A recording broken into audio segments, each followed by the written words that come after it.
Donc, on va commencer. Donc, on est dans Genèse 30. On va lire. 35, non? Pardon? Non, ça, c'était Genèse 35. Oui, mais on va peut-être lire avant. On va commencer. Genèse 34. Non, non, on va lire Genèse 35 d'abord. Et après, on reviendra derrière. On avait dit le chapitre de base, donc on va parler de Joseph. Le chapitre de base, c'est Genèse 35. Et Genèse 35, non, le chapitre de base, c'était plutôt Genèse 37. Mais j'avais dit qu'on allait commencer à Genèse 35, oui, pour voir en fait quelque chose ici. Genèse 35. Voilà, donc effectivement, voilà. Donc on voit le titre, Jacob revint à Bethel pour adorer Yahweh. Et avant ça, si vous connaissez l'histoire, voilà, si on voit les chapitres, il se passe ici. Voilà, il va voir son frère Ésaü ou Ésav. Et bien avant ça, il était chez son oncle, pardon, Laban. Vous connaissez l'histoire. Après, il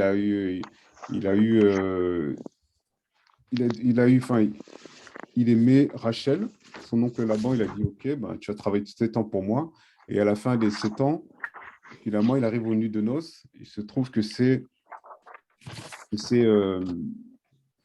Léa. Voilà. Que c'est Léa à la place. Ouais. Exactement, ça se trouve, c'est Léa. Après, il a retravaillé encore 7 ans pour son oncle Laban. Finalement, il lui a donné Rachel. Après, il est encore resté quelques années. Finalement, il a quitté après son oncle. Après, plus tard, il va revoir son frère Ésaü. Enfin, quand il a quitté de chez son oncle. Donc là, qu'on arrive au Genèse 37, je défile. On arrive à verset 22, c'est juste pour introduire. Vers les 22, là. 35, 22, même avant. Voilà. Donc, en fait, ici, à partir du verset 17, Genèse 35, verset 17, je vais lire, après je vous solliciterai pour lire. Il arriva que comme elle avait beaucoup de peine à coucher, donc on parle de Rachel, au verset 16, la sage-femme lui dit, n'aie pas peur, car tu as encore un fils, mais son père, elle l'appela du nom de Ben-Oni, mais son père l'appela Benjamin, donc Benjamin. C'est ainsi que mourut Rachel et fut ensevelie sur le chemin d'Ephrata, qui est Bethléem. Jacob dressa un monument sur son sépulcre, c'est le monument du sépulcre de Rachel aujourd'hui encore. Israël partit et dressa ses tentes au-delà de Migdal Eder. Et il arriva que quand Israël habitait en ces terres-là, Réuben vint, voilà, Réuben, donc Ruben, on va voir la généalogie après ses descendants de Jacob, qui devient Israël, donc Israël et Jacob, c'est la même personne. Réuben vint et coucha avec Bila, concubine de son père, et Israël l'a pris. Or, Jacob avait 12 fils. Les fils de Léa étaient Réuben, premier-né de Jacob, Shimon ou Siméon, Lévi, Yehuda, Issachar, Zébulon, les fils de Rachel, Yosef, Benjamin, les fils de Bila, servante de Rachel, Dan, Nephtali, les fils de Zilpa, servante de Léa, Gad et Asher. Ce sont là les fils de Jacob, les enfants de Jacob qui lui naquirent à Padan Aran. Je partageais, voilà, j'ai trouvé une image là pour schématiser. Vous voyez l'image là, pour que ce soit plus simple pour nous. Donc en gros, pour synthétiser ce que je viens de lire, on dit que Jacob, qui est devenu Israël, il avait donc, comme on l'a dit tout à l'heure, il voulait épouser Rachel. Finalement, son oncle a donné la première de ses filles, qui est Léa. Et après, il a eu Rachel. Et avec Léa, et donc il a eu, là j'ai mis l'ordre, il y a aussi dans cette image-là, pourquoi je l'ai partagé, parce qu'il y a l'ordre des enfants, là, des naissances. Donc le premier, c'est Réuben, né. Et on vient d'apprendre, je dis juste avant, Réuben, voilà, au verset 21, Et il partit et dressa ses tentes au-delà de Milguéda. Il arriva que quand Israël habitant ces terres-là, Réuben vint coucher avec Bila, concubine de son père. Donc Réuben, c'est lui qui a couché, le premier-né là, c'est lui qui a couché avec Bila, concubine de son père. Donc Réuben, dans l'ordre des naissances, si on avait pris le temps de lire Genèse, plus tôt dans Genèse, Réuben, Shimon, Lévi, Yehuda.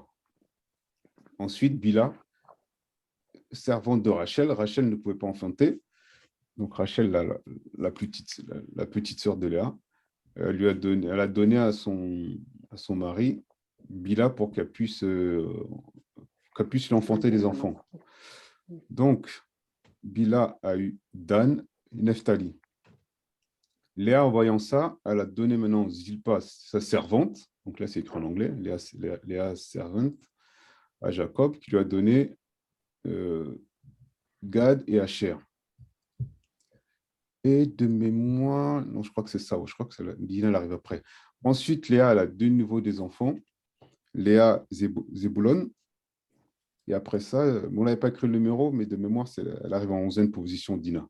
Dina, ensuite, Léa et Jacob ont eu une fille, parce que souvent on dit les 12 tribus d'Israël, mais il y a aussi une fille qui s'appelle Dina.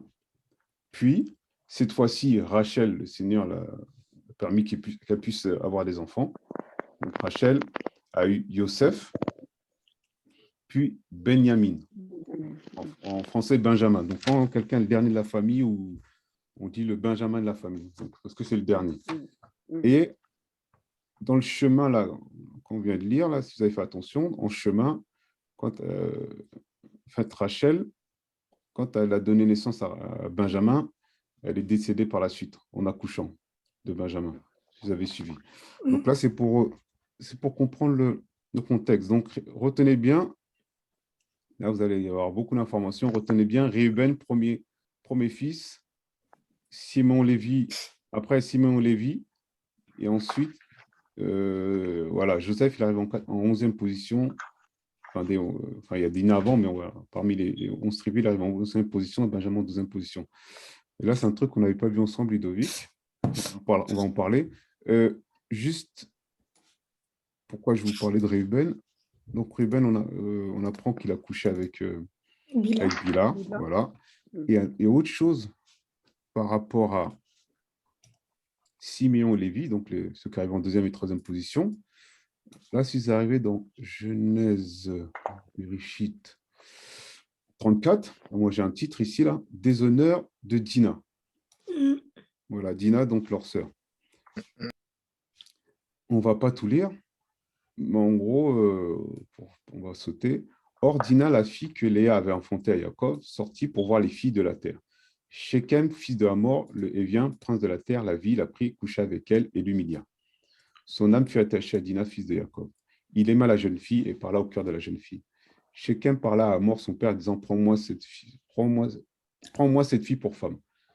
Et Jacob entendit qu'il avait souillé Dina, sa fille. Or, ses fils étaient avec son bétail au champ. Jacob gardait le silence jusqu'au retour. On va sauter. Et après, ils sont partis les voir. Je pense que vous l'avez déjà lu l'histoire. On dit, prenez en... Voilà, c'est ici. Ces hommes sont plus que... Mais c'est leur bétail, tous ceux qui sortent. À un moment, il dit que voilà, prenez nos filles. Donc, c'est pas grave. Voilà. Nous concentrons quoi ce que vous demandez. Voilà.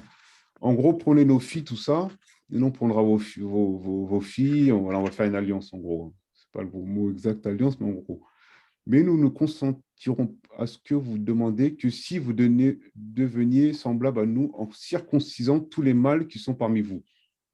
Donc, ils ont mis leur fille, leur sœur, et maintenant, lui, Shechem, fils d'Hamor, il dit, moi, j'ai envie de prendre finalement Dina pour femme.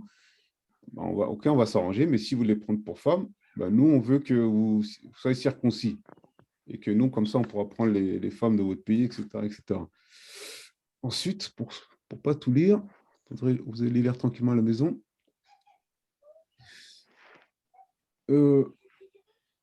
Verset 24. tous ceux qui sortaient par la porte de la ville obéirent à Mort et à Shechem son fils. Et tout mâle d'entre ceux qui sortaient par la porte de la ville fut circoncis. Mais il arriva au troisième jour, donc ils étaient tous circoncis. Il arriva au troisième jour, donc voilà, Shechem et tous les habitants là, avec voilà, oui. Il arriva au troisième jour que quand ils étaient dans la douleur, que deux des fils de Jacob, donc Shimon et Lévi, frères de Dina, Simon et Lévi, là, vous voyez. Donc Réuben, juste après, il a commis l'irréparable en couchant avec Bila, qui est là. Et Simon et Lévi, qu'est-ce qu'ils vont faire? Prirent leurs épées, entrèrent hardiment dans la ville et tuèrent tous les mâles. Donc dans la ville où Dina avait été souillée. Ils passèrent aussi au tranchant de l'épée à Mort et Shechem son fils. Ils enlevèrent Dina de la maison de Shechem et sortirent. Les fils de Jacob se jetèrent sur les tués et pillèrent la ville parce qu'on avait souillé leur sœur. Ils prirent leurs troupeaux, leurs bœufs, leurs ânes et ceux qui étaient dans la ville et dans les champs. Ils emmenèrent et pillèrent toute leur richesse, tous leurs petits-enfants et leurs femmes, ainsi que tout ce qui était dans la maison. Regardez la réaction de Jacob. Donc Jacob. Alors Jacob dit à Shimon et Lévi, vous m'avez troublé en me rendant odieux aux habitants de la terre, aux Cananéens, aux Phérésiens, et je n'ai qu'un petit nombre d'hommes. Ils se rassembleront contre moi, me frapperont, me détruiront, moi et ma maison. Ils répondirent, doit-on traiter notre sœur comme une prostituée? Donc là, ce que je veux que vous puissiez retenir, on va revenir dessus plus tard. Jacob, il va dire quoi? Alors, Jacob dit à Shimon et Lévi, vous m'avez troublé en me rendant odieux aux habitants de la terre. Donc, on met ça de côté, on avance. Maintenant, on va dans Genèse, Genèse 37. Là, c'est l'introduction. Genèse 37. Là, je pense qu'on va tout lire. Oui, on va tout lire. Est-ce que quelqu'un peut lire jusqu'à la fin? Et pour ceux qui notent, prenez le temps de prendre les notes de ce qui est important. Est-ce que quelqu'un peut lire tout Genèse 37? Ok, je vais lire. Donc, Genèse 37. Or, Jacob demeura en terre de Cananéen, terre où avait séjourné son père comme étranger. Voici la prostituée de Jacob. De postérité. Postérité, pardon. La postérité, excusez-moi. Voici la postérité de Jacob. Yosef, fils de 17 ans, faisait paître le troupeau avec ses frères. Ce garçon était auprès des fils de Bila et des fils de Zilpha, femme de son père. Et Yosef rapportait à leur père leurs mauvais propos. Or, Israël aimait Yosef plus que tous ses fils, parce qu'il était le fils de sa vieillesse, et il lui fit une tunique de plusieurs couleurs. Et ses frères, voyant que leur père l'aimait plus qu'eux, les haïssaient et ne pouvaient lui parler avec douceur. Yosef rêva un rêve. Ok, donc là, non, c'est bon, continuez. Ouais. Donc c'est bon, vous avez compris, hein. Je pense qu'on n'a pas besoin de reparler, mais en tout cas, on apprend que Jacob aimait Yosef plus que ses autres frères. Plus que les autres frères. Donc voilà, pour résumer, Yosef est là. Fils de Rachel. Voilà, pour rappel. On avance. Tu peux avancer, verset 5. Verset 5. Ouais. Non, je regardais juste, en fait, il était avec qui? Donc, il était avec Gad, Asher, Dan et Nephtali. Attends, je te remets le schéma. Là. Parce que c'est ce qu'ils disent, hein. Il était avec les fils de Zilpha et de Bila. Donc, avec Gad, Asher, Dan et Nephtali. Voilà. Ok. Voilà, et auprès des fils de Bila et des fils de Zilpa, femme de son père. Donc là, c'est là. Ok, effectivement. Donc, Joseph rêva un rêve et il le raconta à ses frères qui le haïrent encore davantage. Il leur dit, écoutez s'il vous plaît ce rêve que j'ai rêvé. Voici, nous étions alliés des gerbes au milieu d'un champ, et voici que ma gerbe se leva et se tint droite. Et voici vos gerbes l'entourèrent et se prosternèrent devant elle. Alors ses frères lui dirent, régnerais-tu sur nous et dominerais-tu sur nous? Et ils le haïrent encore plus pour ses rêves et ses paroles. Il rêva encore un autre rêve et il le raconta à ses frères en disant, voici, j'ai encore rêvé un rêve. Et voici, le soleil, la lune et 11 étoiles se prosternèrent devant moi. Il le raconta à son père et ses frères. Son père le réprimanda et lui dit, que signifie ce rêve que tu as rêvé? Est-ce que nous viendrons, moi, ta mère, tes frères, pour nous prosterner devant toi? Ses frères devinrent jaloux de lui, mais son père retenait ses discours. Les frères de Joseph s'en allèrent paître les troupeaux de leur père. Attends, tu vas t'arrêter là? Ouais. Ok. Donc, on dit quoi? On dit qu'ils ont eu un songe. C'est Yaakov, il dit, mais tes frères et ta mère, nous allons nous prosterner devant toi. C'est ça, hein? Ouais, c'est ça. Ok, si vous avez bien suivi. Donc, c'est Yosef qui fait le songe. Yaakov, il dit, tes frères et ta mère, nous allons prosterner devant toi. Il parle de qui alors? Il parle de qui, la mère, là? Je vous ai fait le schéma. Bah, normalement de Rachel, mais Rachel, elle est morte. Voilà. Voilà. Ouais. Ça, j'en avais longuement parlé. Comme ça, mais Raquel.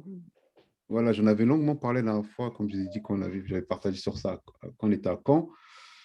Je ne vais pas forcément prendre du temps dessus parce qu'il y a plein de choses à dire. Si on a du temps, je reviendrai dessus. Mais effectivement, comme on l'a vu plus haut, dans Genèse, là, quelque part dans Genèse 35, pour ceux qui notent, là, pour ceux qui se rappellent, vers les 22, vers les 20, comme ça, 19, c'est ainsi que mourut Rachel et fut ensevelie sur le chemin d'Ephrata qui est Bethléem. Donc, effectivement, donc je suis allé un peu trop vite, ici, là. Donc, Rachel est morte à ce moment-là. On reviendra dessus pour voir si on a le temps, on va en parler pour montrer, voilà, on parle de qui, mais on parle de Rachel, mais on va essayer d'expliquer. Parce qu'il y a d'autres qui vont dire qu'on parle de Léa. Voilà, de Léa. D'autres vont dire, peut-être qu'on parle de la servante Bila, mais en fait, on parle bien de Rachel, et on en parlera tout à l'heure. T'as fait une audio dessus, c'est ça? Excuse-moi? T'as fait une audio sur Manus Day? J'ai fait, oui, sur Manus Day, là, j'ai fait une vidéo. Donc, pour ceux qui sont intéressés, je l'explique longuement. Donc là, on va juste survoler, mais j'explique longuement, effectivement. Donc, pour ceux qui veulent, comment on appelle ça? Je vais chercher en même temps que tu parles. Et je veux le partager, mais voilà, il y a déjà un audio pour ceux qui sont intéressés. Ce sera plus simple. Ok, je t'en prie. Donc, les frères de Joseph s'en allèrent paître le troupeau de leur père à Shechem. Ouais. Israël dit à Joseph, tes frères ne vont-ils pas paître à Shechem? Viens que je t'envoie vers eux. Et il lui répondit, me voici. Israël lui dit, va s'il te plaît, et vois si tes frères sont en paix, et si le troupeau est en paix, et rapporte-le-moi. Il l'envoya ainsi de la vallée d'Hébron, et il alla à Shechem. Un homme, tu peux remonter s'il te plaît? Excuse-moi. Non, t'inquiète. Un homme le rencontra errant dans les champs, et cet homme lui demanda en disant, que cherches-tu? Joseph répondit, je cherche mes frères, s'il te plaît. Dis-moi où font-ils paître leurs troupeaux? Et il dit, ils sont partis d'ici et j'ai entendu dire qu'ils disaient, allons à Totan. Joseph alla après ses frères et les retrouva à Totan. Voilà, je m'arrête. Ok, c'est bon. Donc, donc son père lui dit, où sont tes frères? Il dit, me voici. Et après, il va chercher ses frères.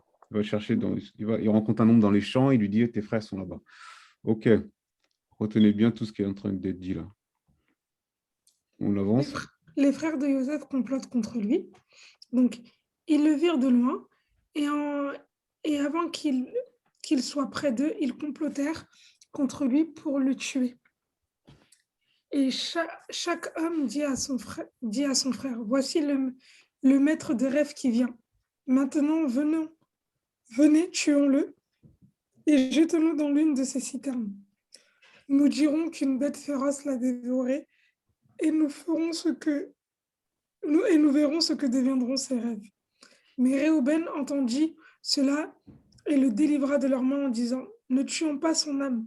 Et Réhouben leur dit encore, ne répandez pas le sang, jetez-le dans cette citerne qui est dans le désert, mais ne mettez pas la main sur lui. c'est pour le délivrer de leurs mains et le renvoyer à son père. C'était pour le délivrer de leurs mains et le renvoyer à son père. Lorsque Joseph fut arrivé auprès de ses frères, ils dépouillèrent Joseph de sa tunique, de la tunique de plusieurs couleurs qui était sur lui. Ils le prirent et le jetèrent dans la citerne. Cette citerne était vide, il n'y avait pas d'eau. Amen. Ils s'assirent ensuite pour manger du pain. Mhm. Et comme ils levaient les yeux, voici qu'ils aperçurent une caravane des Ismaélites qui venaient de Galate. Leurs chameaux étaient chargés d'aromates, de baume, de myrrhe qu'ils allaient livrer en Égypte. Et Yehuda dit à ses frères, « Que gagnerons-nous à tuer notre frère et à gâcher son sang? Venez, vendons-le à ces Ismaélites et ne nous mettons pas notre main sur lui, car il est notre frère, c'est notre chair. » Et ses frères lui obéirent. Et comme les marchands madianites passaient, ils tirèrent et firent monter Joseph de la citerne. Ils le vendirent pour 20 pièces d'argent aux Ismaélites et emmenèrent Joseph en Égypte. Puis Réhouben revint à la citerne et voici Joseph n'était plus dans la citerne. Alors il déchira ses vêtements. Il retourna vers ses frères et leur dit, « L'enfant n'y est plus. Et moi, où irai-je » Ils prirent la tunique de Joseph et ayant tué un bouc d'entre les chèvres, ils plongèrent la tunique dans le sang. Puis ils envoyèrent et firent porter à leur père la tunique de plusieurs couleurs en lui disant, « Voici ce que nous avons trouvé. Reconnais s'il te plaît si c'est la tunique de ton fils ou non. » Jacob l'a reconnue et dit, « C'est la tunique de mon fils. Une bête féroce l'a dévoré. » Joseph a été déchiré, il a été déchiré. Et Jacob déchira ses vêtements. Il mit un sac sur ses reins et il porta le deuil de son fils durant plusieurs jours. Tous ses fils et toutes ses filles vinrent pour le consoler, mais il rejeta toute consolation. Il disait, « C'est en pleurant que je descendrai vers mon fils dans le Sheol. » C'est ainsi que son père le pleurait. Les Madianites le vendirent en Égypte à Potiphar, eunuque de Pharaon, chef de garde. Amen. Amen. Vous m'entendez? C'est bon? Ok, ouais. Donc, est-ce que quelqu'un peut résumer cette partie-là? Qu'est-ce qui se passe?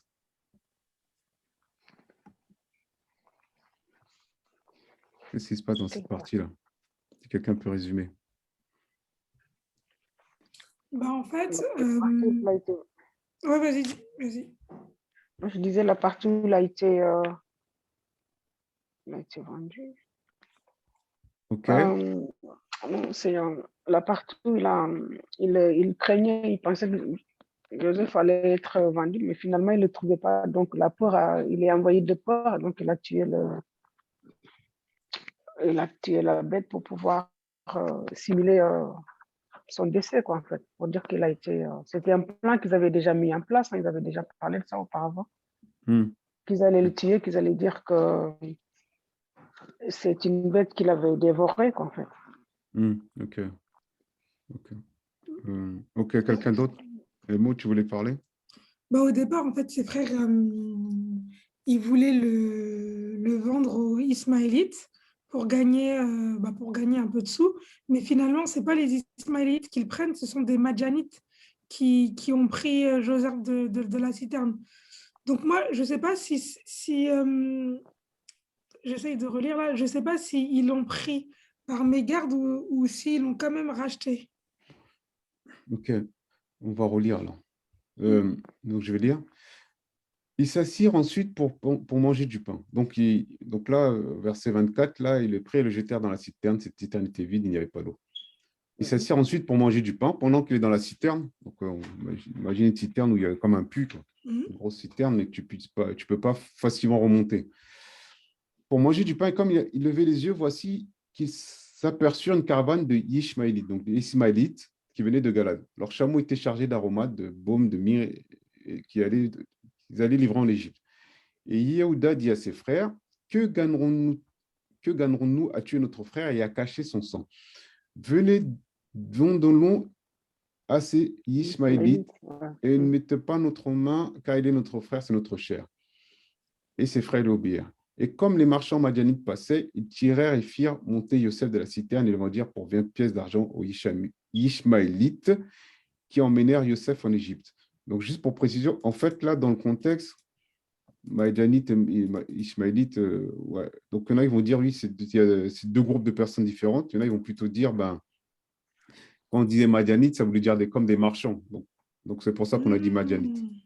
Donc, voilà. Donc, il y en a qui vont te dire, ah oui, mais il y a deux, il y a les Madianites et les Ishmaélites. Et d'autres vont plutôt dire, ceux qui interprètent, là, interprètes bibliques vont dire, ben, en fait, Madianite, ça se confond. Dès qu'on voit quelqu'un, c'était plutôt des personnes, c'était plutôt des marchands. On disait des Madianites, dans ce sens-là, quoi. Donc, parce que là, on voit qu'ils ont bien vendu aux Ishmaélites. Voilà, puis Rében, il revint à la citerne, et voici, Yosef n'était plus dans la citerne, il déchira ses vêtements. Donc, en fait, à la base, il n'avait pas forcément prévu de le vendre, il voulait vraiment je pense qu'il voulait vraiment le laisser dans la citerne, et après, ils ont dit, ben, au lieu de, on ne va pas le tuer, on ne va pas faire ça. Yehuda qui prend la parole, il dit, ben non, finalement, on va le vendre. Donc, voilà. Pour avancer, qu'est-ce qu'on peut retenir de ce passage-là? Qu'est-ce qui s'est passé dans ce passage? Et après, plus tard, on voit que ils ont pris sa tunique de plusieurs couleurs. Après, ils l'ont mis dans le sang. On dit qu'il l'a mis dans le sang. Voilà. Verset 31, ils prirent la tunique de Youssef, ayant tué un bouc d'entre les chèvres, ils plongèrent la tunique dans le sang. Donc, qu'est-ce qu'on peut retenir de ce passage? Parce que c'est important pour la suite. Bah déjà, il y a deux trucs. En fait, ils l'ont vendu, mais ils ne l'ont pas dit à tout le monde. Il y a Réhouben qui n'était pas au courant. Il n'y a que Réhouben qui n'était pas au courant. Donc, Réhouben, en fait, ils ont fait croire à Réhouben et à son père que finalement, Réhouben, il n'était pas au courant. Il a vu que son frère, il était parti, mais lui, il ne savait pas qu'on l'avait vendu. Et ensuite, du coup, ils ont menti à leur père en mettant son sang dans le bouc. Réhouben, après, pour être clair, Réhouben, après, il revient là. Puis Réhouben revint à la citerne. Voici, Yosef n'était plus, déchira ses vêtements. Il retourna vers ses frères et leur dit, l'enfant n'y est plus, et moi, où irai-je? Ils prirent, c'est eux tous, la tunique de Yosef, ayant tué un bouc. Donc, ils avaient la tunique. Ils l'ont vendue, ils ont gardé la tunique que le père avait, de plusieurs couleurs que leur père avait fait à Yosef. Donc, il était présent, Réhouben, quand ils ont pris la tunique. Donc, forcément, il a dû dire. En fait, pour moi, Réhouben, il est au courant que son frère il a disparu. Et pour les autres, ils savent qu'ils l'ont vendu.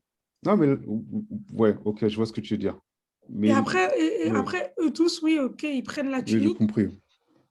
Oui, c'est vrai. Je comprends ce que tu veux dire dans le sens, peut-être qu'ils ne lui ont pas dit qu'il avait vraiment vendu. Mais par la suite, on va le lire par la suite. On verra ce que Ruben a dit. Donc, voilà. Donc voilà, bon. Il y a des détails. Bon, vous n'avez pas forcément relevé les détails. On va revenir dessus. Il y a d'autres détails qu'il fallait mentionner. On va aller maintenant au verset. Oui, pour précision, quand vous voyez, parce que moi, je me suis personnellement posé la question, brebis, parce qu'on parle d'un bélier, d'un bouc. En fait, donc, la brebis, brebis et bélier font partie de la famille des moutons. Je suis parti vérifier parce que j'avais un doute. Brebis, c'est la femelle et le bélier, c'est le mouton. Enfin, le bélier, pardon, c'est le mâle. Et ils font des agneaux ou des agnelles. Ensuite, vous avez les chèvres, qui est la femelle.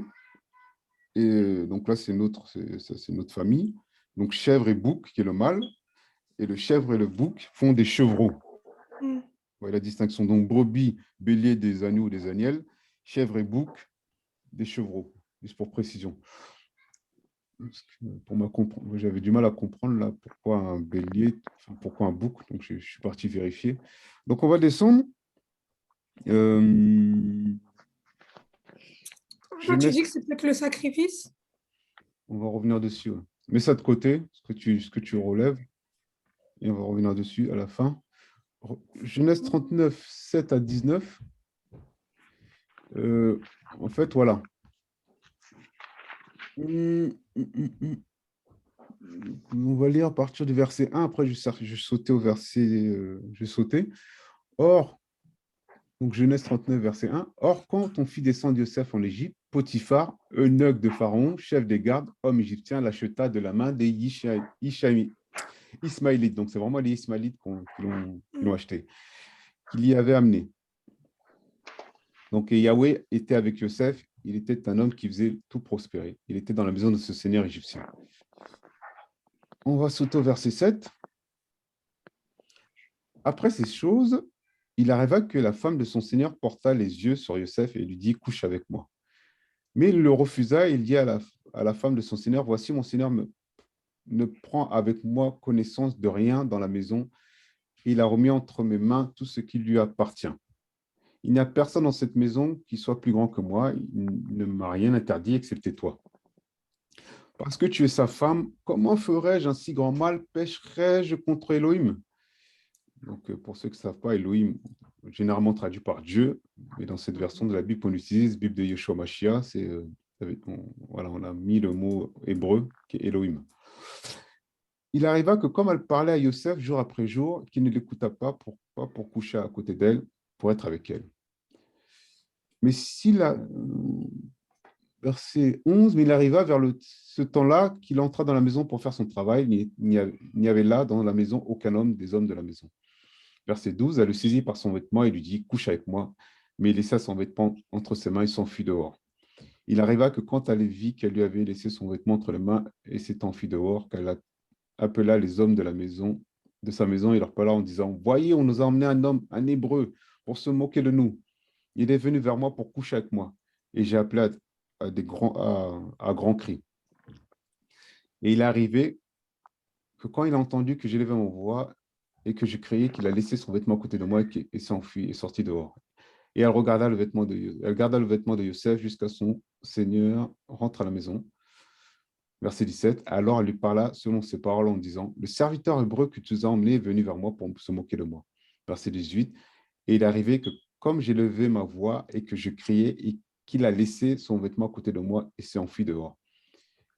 Et il arriva, dès que son Seigneur entendit les paroles de sa femme, qui lui parlait, disant, ton Seigneur a agi envers moi selon ses paroles. Sa colère s'enflamma. Verset 20, et le Seigneur de Yosef le prit et le mit en prison, à l'endroit où les prisonniers du roi étaient enfermés. Il reste là en prison. Donc voilà, voilà le titre. Yosef fidèle à Yahweh devant la tentation. Donc là, c'est bon, hein, vous avez compris l'histoire. Hein. On peut avancer? Ok.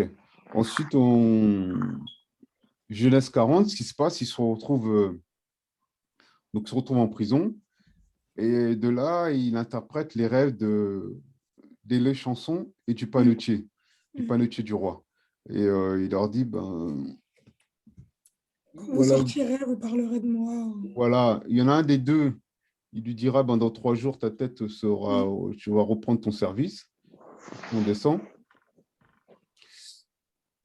Verset 9, donc Genèse, on est bien dans Genèse 40, ça, verset 9. Le chef des échansons raconta son rêve à Yosef et lui dit, dans mon rêve, voici, il y avait un cep devant moi. Ce cep avait 3 serments. Donc les chansons, là, c'est celui qui sert les coupes de vin de mémoire. Ouais. Donc c'est pour ça qu'il parle de raisin, tout ça. Et quand il a poussé, sa fleur est montée et ses grappes ont donné des raisins mûrs. La coupe de Pharaon était dans ma main. J'ai pris, voilà, c'est ça, effectivement. La coupe de Pharaon était dans ma main. J'ai pris les raisins, je les ai pressés dans la coupe de Pharaon et j'ai mis la coupe dans la paume de Pharaon. Yosef lui dit, voici son interprétation. Les 3 serments sont 3 jours. Dans 3 jours, Pharaon élèvera ta tête et te rétablira dans ta charge et tu mettras la coupe de Pharaon dans sa main, comme tu le faisais auparavant lorsque tu étais son échanson. Mais souviens-toi de moi quand tu seras heureux et use de bonté envers moi, s'il te plaît. Fais mention de moi à Pharaon, afin qu'il me fasse sortir de sa maison, etc. Donc là, voilà, les chansons, il a raconté son rêve, il a dit, dans 3 jours, tu vas reprendre ton service. Et par rapport au panetier, donc panetier, c'est par rapport aux personnes qui donnent le pain. Donc là, le panetier, au verset 16, il va dire dans mon rêve, il y avait 3 corbeilles de pain sur ma tête. Et il va lui dire, dans 3 jours, interprétation verset 19, dans 3 jours, Pharaon enlèvera ta tête de dessus de toi et te fera pendre un bois, et les oiseaux mangeront ta chair sur toi. Il arrive, verset 20, il arriva au troisième jour, le jour de naissance de Pharaon, donc c'était son jour d'anniversaire, qu'il fit un festin pour tous ses serviteurs. Il éleva la tête des échansons et la tête, il éleva la tête du chef des échansons et la tête du chef des panetiers au milieu de ses serviteurs. Il rétablit le chef des échansons dans sa charge d'échansons pour qu'il mette la coupe dans la paume de Pharaon. Mais il fit pendre le chef des panetiers selon l'explication que Yosef lui avait donnée. Cependant, le chef des échansons ne se souvint pas de Yosef, il oublia. Ça, pour ça, c'est bon, vous connaissez l'histoire. Hein? Bon pour tout le monde? Donc, super. Quand on continue, on arrive au verset 41. Yosef interprète le rêve de Pharaon. Il y a des choses, dites-moi si vous voulez qu'on lise ou pour rappel, parce que je pense que c'est des histoires qu'on connaît tous, pas forcément besoin de relire. Sauf si quelqu'un ne connaît pas l'histoire, on peut lire, mais sinon, voilà, où il interprète le rêve du Pharaon qui dit qu'il va avoir une famine et à partir de là, comme on l'a sorti de sa prison, voilà, les chansons s'est rappelé de Joseph, il a dit oui, il y a un hébreu là, qui m'avait interprété mon rêve, on l'a fait sortir de prison, il va interpréter le rêve de Pharaon et à partir de là, on va lui donner des fonctions comme on dirait premier ministre, le second du Pharaon, il avait vraiment autorité sur... Voilà, il a vraiment l'autorité sur tout le pays d'Égypte. Donc, ils vont mettre pendant 7 ans, ils vont récolter du blé. Et quand il y aura 7 ans de famine, ils auront de quoi nourrir le peuple. Et là, je fais une petite parenthèse avant qu'on continue. On a pratiquement fini de lire tout ce qu'on voulait lire, mais je vais faire une parenthèse. Quand on remonte dans Genèse... Attendez, non. Là, j'étais dans Genèse 41. Donc, dans Genèse 41, en fait, Pharaon, il voit 7 vaches, c'est où qui dit 7 vaches grasses. Ah, c'est là. Voilà. Au verset 2, voici que du fleuve montaient 7 vaches de belle apparence, grasses de chair, et elles paissaient dans la prairie. Et voici que 7 autres vaches montaient du fleuve derrière elles, d'apparence mauvaise et maigre en chair. Et après ces vaches-là ont dévoré les... verset 4, on dit que les vaches maigres ont dévoré les vaches grasses. Et ensuite, il fait un deuxième songe qui dit maintenant, c'est les épis maigres brûlés par le vent. Voilà. Voilà, c'est ça. Et les épis maigres avaient les épis gras et pleins. Puis Pharaon se réveille, voici que c'était un rêve. Donc là, en fait, quand on voit ce songe, voilà, il parle de vaches grasses, il parle des épis. Si vous vous rappelez maintenant, quand on monte dans Genèse, dites-moi si je vais trop vite, hein. Peut-être que je donne beaucoup d'informations, n'hésitez pas, hein, si je dois faire une pause pour expliquer quelque chose. Franchement, honnêtement, n'hésitez pas, c'est vraiment participatif. Le but, c'est que tout le monde comprenne, ce ne soit pas juste balancer les infos et que personne ne comprend quelque chose. Donc, n'hésitez pas. Je suis allé un peu trop loin, Genèse 37. Vous vous rappelez dans le songe de Joseph. Voilà. Il arrivait... Si vous vous rappelez, il arrivait de quoi? J'ai mis en surbrillance là. Les gerbes.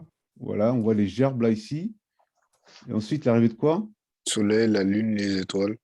Voilà, on est d'accord, hein? Tout le monde est d'accord, c'est bon? Et maintenant, si vous voyez un peu dans les Écritures, là, quand vous voyez par exemple, c'était qui avant? Abraham. Oui, Abraham, quand le Seigneur lui parle, il lui dit, si vous vous rappelez, qu'est-ce qu'il lui dit par rapport à sa postérité? Si vous vous rappelez, qu'est-ce que le Seigneur va dire, ta postérité? Que sa postérité sera comme les étoiles du ciel et comme le sable de la mer. On est d'accord dessus, hein? C'est bon? Ok. Quand vous vous rappelez maintenant du songe de Pharaon, il parle des gerbes, il parle des vaches. Quand vous voyez maintenant Nebuchadnezzar là, dans le livre de Daniel, pour ceux qui se rappellent, là, pour les lecteurs de la Bible, c'était quoi la vision qu'a eu Nebuchadnezzar? Est-ce que quelqu'un se rappelle?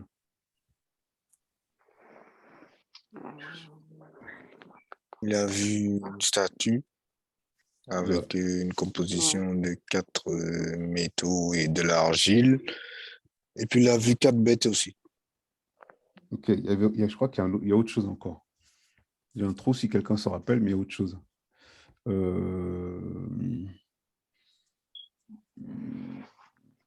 Non, attends. Il y a non, c'est peut-être pas Nebuchadnezzar. Attends, il y a un autre personnage biblique que je voulais mentionner. Nebuchadnezzar, personne que le Seigneur a interpellé comme ça. Des personnes qui n'étaient pas forcément du Seigneur, mais qui l'ont interpellé. Il y a Nebuchadnezzar, il y a Pharaon. Est-ce que j'en oublie un ou peut-être que je confonds avec notre histoire? Nebuchadnezzar, Pharaon. Non, je crois que c'est tout alors. J'ai l'impression d'oublier quelqu'un. Tu te rappelles pas de ce que j'avais parlé, Ludovic? Parce que j'ai l'impression d'oublier un personnage là. Les personnages que tu avais donné, il me semble que tu avais donné Nebuchadnezzar, Pharaon, Joseph et Abraham. En personnage non converti, je m'en souviens pas que tu en aies cité d'autres. Bon, tant pis. Parce que j'ai l'impression qu'il y a une chose qui m'échappe, on ne sait pas grave. Et non, tant pis. Et là, qu'est-ce qui vous... quand je vous donne ces exemples-là, est-ce que vous voyez quelque chose qui est différent, une manière différente d'opérer que le Seigneur a par rapport à ses enfants et à des personnes qui peut utiliser, parce qu'il peut parler en songe même à des non-convertis, il est au ciel, il fait ce qu'il veut.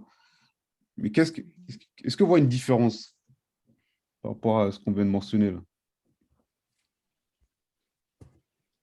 Est-ce que quelqu'un...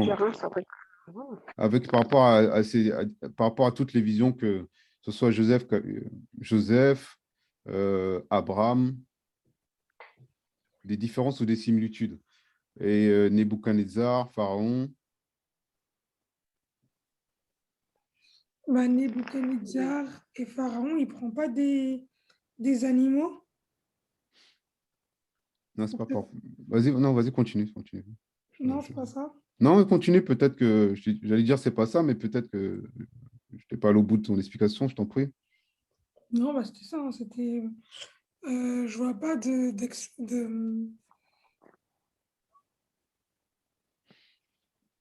Quelqu'un d'autre? Sinon, c'est pas grave.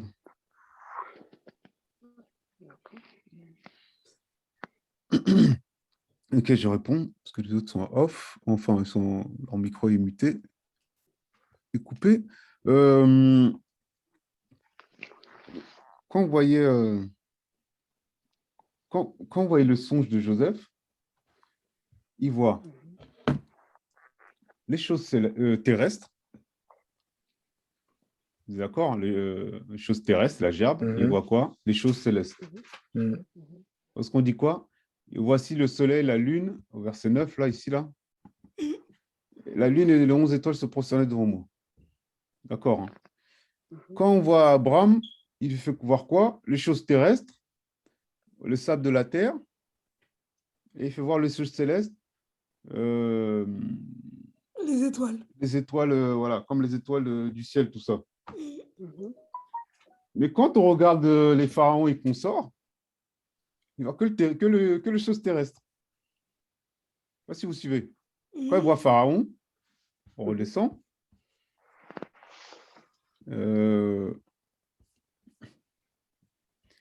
Donc, là, c'est le panetier, le rêve de Pharaon. Il dit quoi? Les vaches, comme tu disais, les animaux, là, les vaches belles et grasses, etc., et les vaches maigres. Ensuite, il parle des épis quelque part, là. Voilà, ici, là, verset 7. Les épis maigres avalaient les 7 épis gras et pleins. Donc, toujours les choses terrestres. On voit les Nebuchadnezzar, pareil. Toujours les choses terrestres. Vous voyez la différence? Ok. Oui. Donc, juste pour rebondir, en regardant un peu dans Daniel, Nebuchadnezzar, il avait aussi vu un arbre quand son royaume lui avait été C'est ça. Je me disais bien que j'avais oublié quelque chose. Oui, je t'en prie. Tu as fini de parler? Ouais, j'ai fini, ouais. Voilà, c'est ça, tu vois.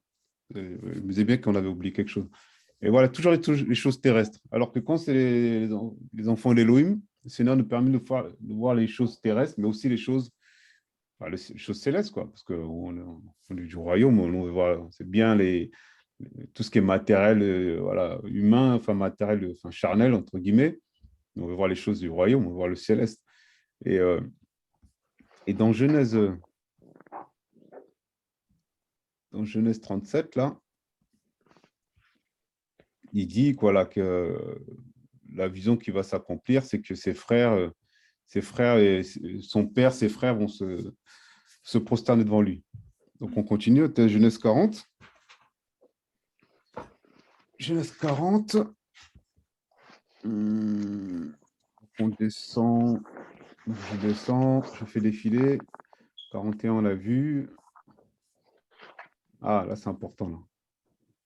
Mais en fait, il faut que ça, pour moi, il faut que ça fasse les choses terrestres, puisque tout ce qu'il faisait qui n'était pas encore, qui n'était pas bon, coucher avec la femme de son père et tout ça, c'est des choses terrestres, en fait. Là, on ne pouvait pas encore parler des choses célestes, parce que ce n'était pas admissible ce qu'il faisait en ce temps-là. Désolé, tu peux répéter, s'il te plaît? Je disais, il faut que ça soit pour moi toutes les choses terrestres, évidemment, puisque c'était tout ce qu'il faisait en ce temps-là, ce n'était pas tolérable, coucher avec Ouais. la femme de son père, des choses comme ça. Oui. Donc pour l'instant, on est encore sur terre. C'était des choses qui n'étaient pas encore pour moi, en fait. Hein, je vois que. Oui, en fait, c'est comme si, le Seigneur lui donne une vision des choses terrestres, parce que quand ils vont se prosterner là par rapport à Joseph, ils vont se prosterner de manière physique, ils vont se prosterner. On va le voir. Donc, c'est des choses terrestres. Mais après, il le montre par rapport au ciel. Effectivement, là, il y a derrière, on va le voir, il y a une prophétie derrière, des choses qui vont s'accomplir. On va le voir. Physiquement, ils vont vraiment se prosterner, mais on ne voit pas, en fait, si on lit toute Genèse, là, on ne voit pas clairement un passage où on montre que le père de Yosef, donc Jacob, s'est prosterné physiquement. On ne le voit pas. Donc, charnellement, ce n'est pas péjoratif quand je dis charnellement, mais c'est pour montrer de manière terrestre, physique, on ne le voit pas. Mais on va voir, par rapport à cette prophétie-là, on voit des choses on va le voir. À la conclusion, tu vas comprendre que c'est des visions, voilà, des visions du ciel. Ce n'est pas juste la vision terrestre. Effectivement, ils vont se prosterner, mais il y a d'autres choses derrière qui se sont produites. C'est pour ça que je vais te dire ça. Et par rapport à ce que tu as dit, oui, il y a eu des choses voilà, abominables. Par rapport à Ruben, tout ça, là aussi, tu verras que quand on lit, parce qu'en fait, je me suis rendu compte d'une chose en lisant, parce que j'ai vraiment fait l'effort de les passages que je vous ai donnés à lire, j'ai fait l'effort de les relire. Et effectivement, je me suis rendu compte que si on prend juste mettre un chapitre ou un verset comme ça, en fait, on passe à côté de beaucoup de choses, parce qu'en fait, tout Genèse qu'on est en train de lire, là, en fait, il y a beaucoup d'informations. Et en fait, il y a vraiment une continuité, elle est vraiment claire, quoi. Et c'est impressionnant, parce que tu te dis, un homme n'aurait pas pu inventer ça, quoi, parce que c'est tellement clair. Voilà. Et en allant doucement, tu verras que tu auras une réponse. Ouais, mais je comprends ta question. Et donc on arrive on est dans Genèse combien là? Genèse 41. On est Genèse 41, oui. Donc on dit, Yosef est établi sur l'Égypte par Pharaon. On l'a dit par rapport à l'interprétation de ses songes. Verset 41. 45. 45, pardon, j'ai voulu dire Genèse 41, voilà, Genèse 41, verset 45. Pharaon appela Yosef du nom de Safnat Panéach et lui donna pour femme Asnath, fille de Potiphéra, voilà, qui est à peu près le même mot que Potiphar. Potiphera, qui veut dire quelque chose, je me demande si ce n'est pas serviteur de Ra, le dieu soleil, hein, le dieu égyptien, là, Ra, quelque chose Ra. Prêtre donne, et Yosef alla visiter la terre d'Égypte. Yosef était fils de 30 ans quand il se tint en face de Pharaon, roi d'Égypte. Il quitta Pharaon et parcourra toute l'Égypte.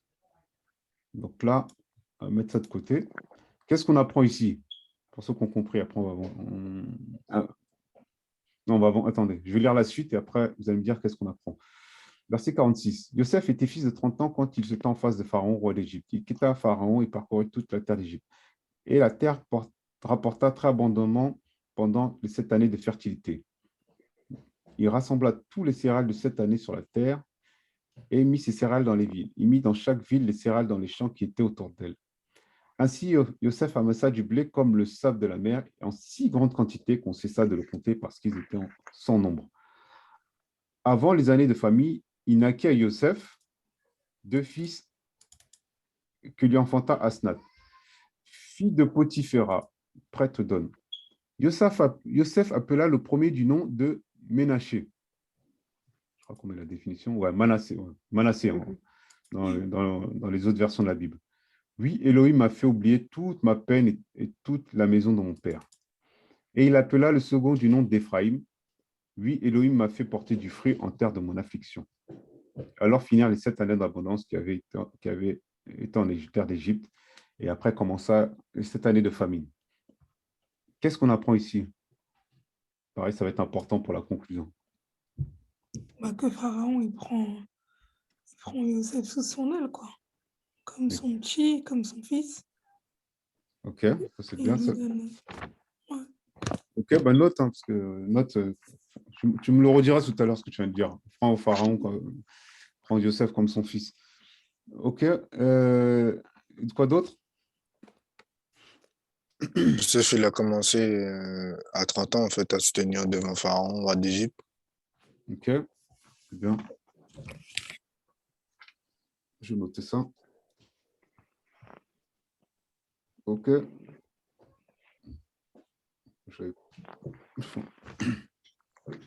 Ensuite, s'il y a rien d'autre, il n'y a pas de souci. Comme ça, moi, je vais vous expliquer.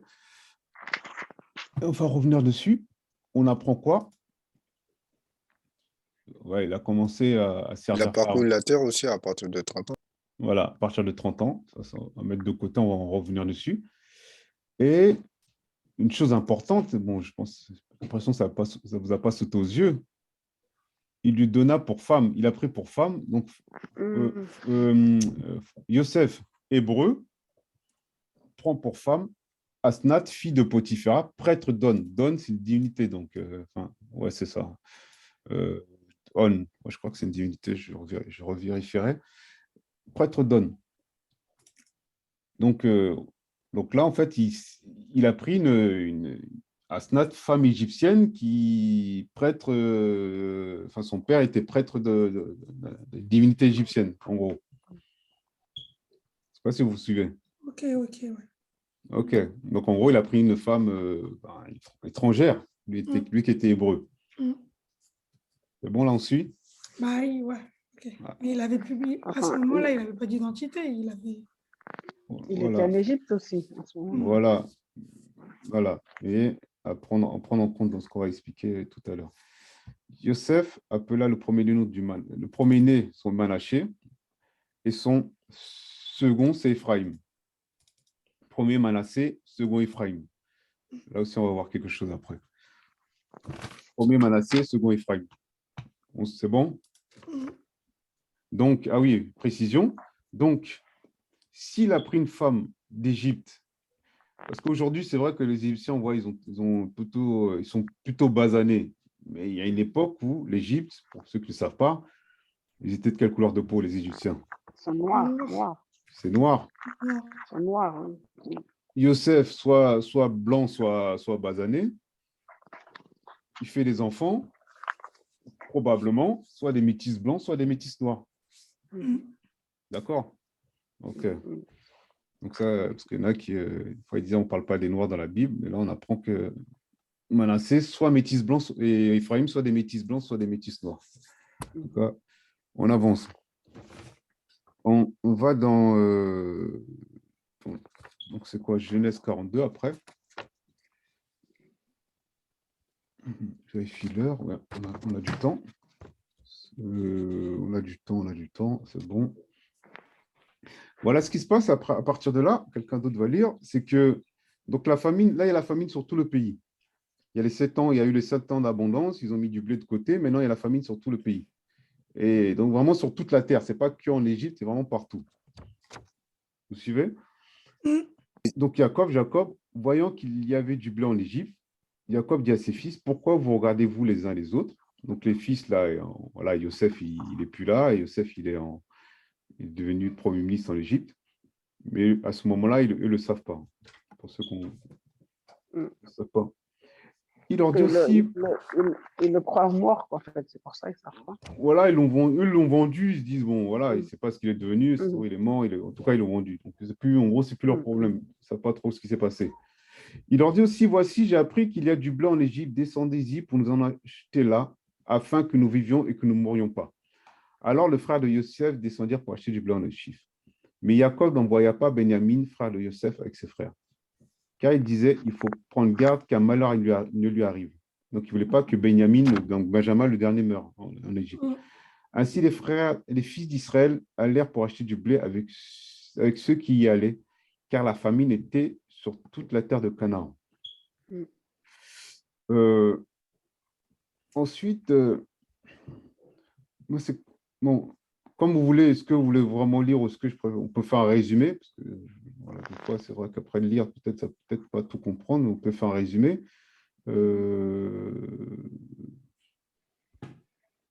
En gros, là, voilà, ils vont voir Yosef. Yosef, lui, les a reconnus. Sur verset 8, on voit ici, là. Donc, Yosef les a reconnus, mais eux ne l'ont pas reconnu. Et Yosef, après, commence à leur poser des questions. Oui, voilà, on dit on a un père, on a eu un frère qui n'est plus là, on a notre petit frère qui est resté avec notre père. Voilà, et à partir de... Yosef leur dit, il les a obligés de revenir avec leur frère, sinon il leur... Voilà, exactement. Voilà, exactement. Il leur dit, non, revenez avec le plus jeune frère. C'est ici. Voilà, il dit, vous êtes des... Voilà, comme ça, c'est très bien, on va sauter au verset 18. Il leur dit, vous êtes des espions, tout ça. Non, on n'est pas des espions. OK, si vous n'êtes pas des espions, il dit, on va voir, ramenez-moi votre frère, votre dernier frère, le petit. Le troisième jour, Yosef leur dit, faites ceci et vous vivrez. Je crains Elohim. Donc, il les a mis 3 jours. 3 jours en prison, il les a fait sortir de mémoire. Verset 19, si vous êtes sincères, que l'un de vos frères reste en prison dans la maison d'arrêt, et vous partez emporter du blé pour la famine de vos maisons. Puis amenez-moi votre jeune frère afin que vos paroles soient approuvées, que vous ne mouriez pas. Et ils firent ainsi. Et ensuite, je crois que c'est Simon qui est resté. Si vous voyez le verset où il y a écrit le nom de celui qui est resté, mais je crois que c'est Simon.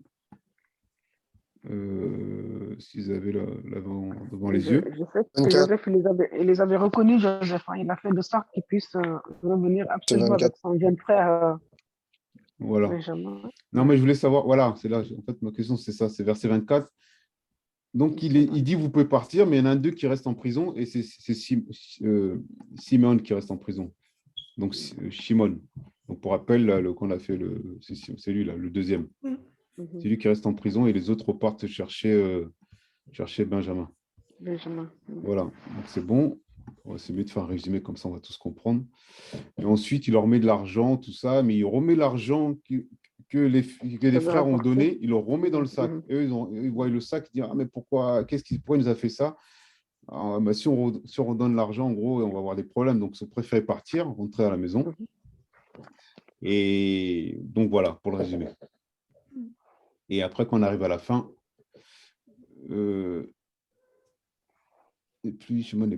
prenez... Voilà, il dit, en gros, Jacob leur dit, mais si il y a Simon qui est bloqué en Égypte, Yosef n'est plus, vous n'allez pas encore me prendre Benjamin, quoi. Moi, je ne le laisserai pas vous repartir avec Benjamin.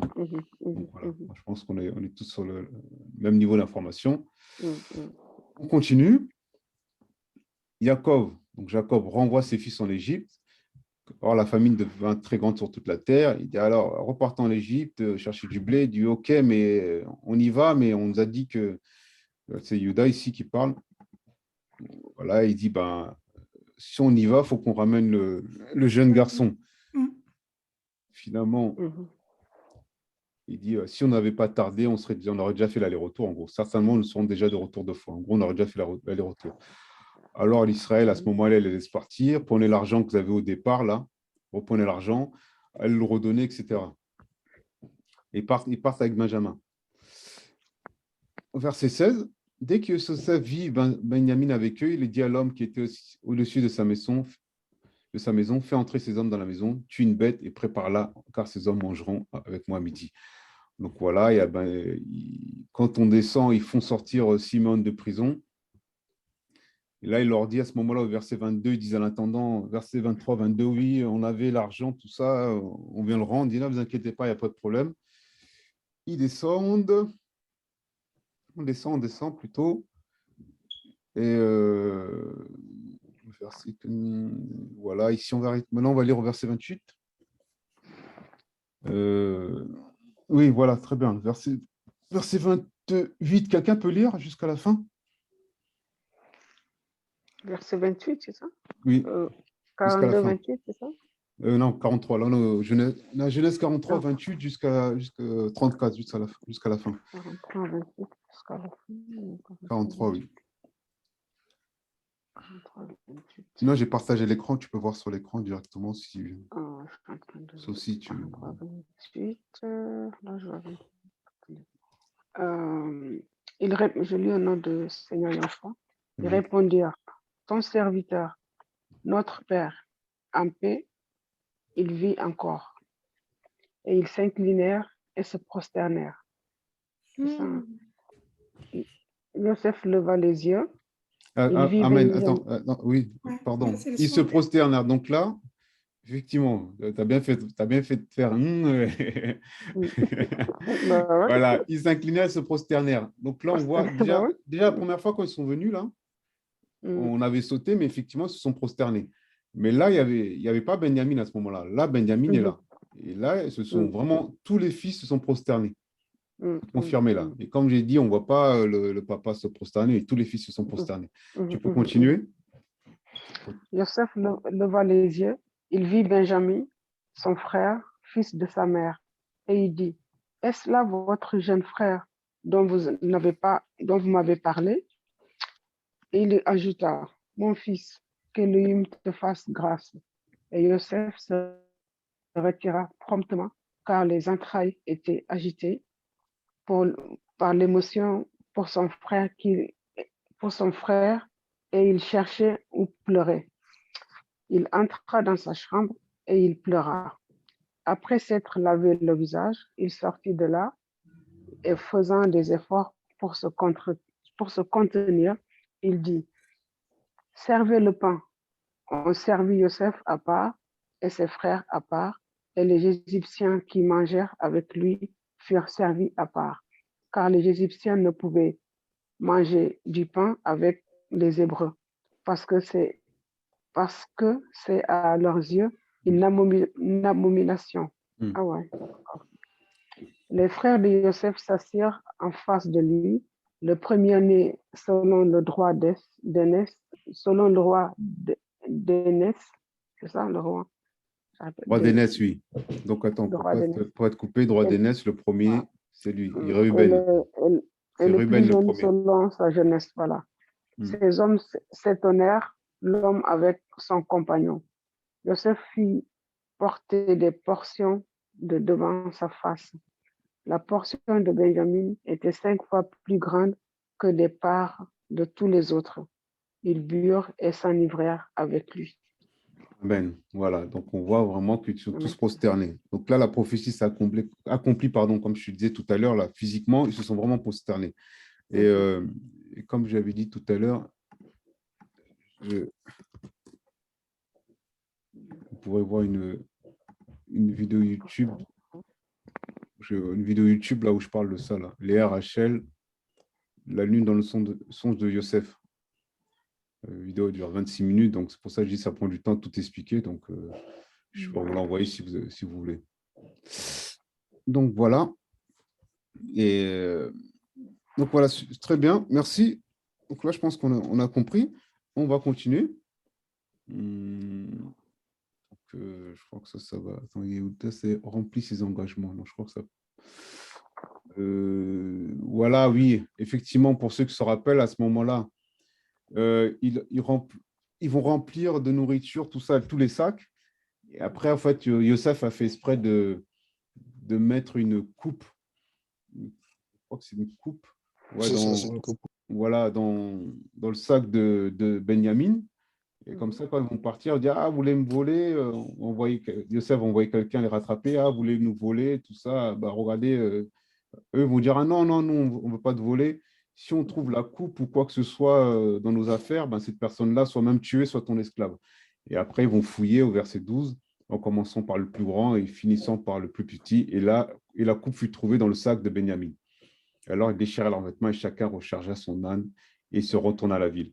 Donc voilà, et après, ils sont partis voir Yosef. Ils ont dit, ah non, s'il te plaît, tu ne peux pas faire ça. Notre père, c'est au verset 20, il dit, nous avons répondu à mon Seigneur, donc ils ont répondu à Yosef, on t'a dit, nous avons un vieux père et l'enfant qu'il a eu dans sa vieillesse est encore jeune. Son frère est mort, il est resté seul de sa mère, son père l'aime.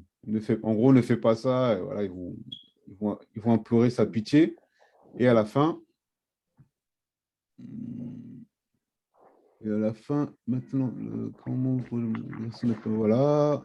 Voilà. Et après, quand on saute au verset 45, du coup, donc là, on arrive au verset 45. Yosef révèle son identité à ses frères. On pourrait le lire tranquillement. Je ne vois pas. Tiens, on va lire ça. On va lire. Donc, quelqu'un peut lire verset 45 jusqu'au verset.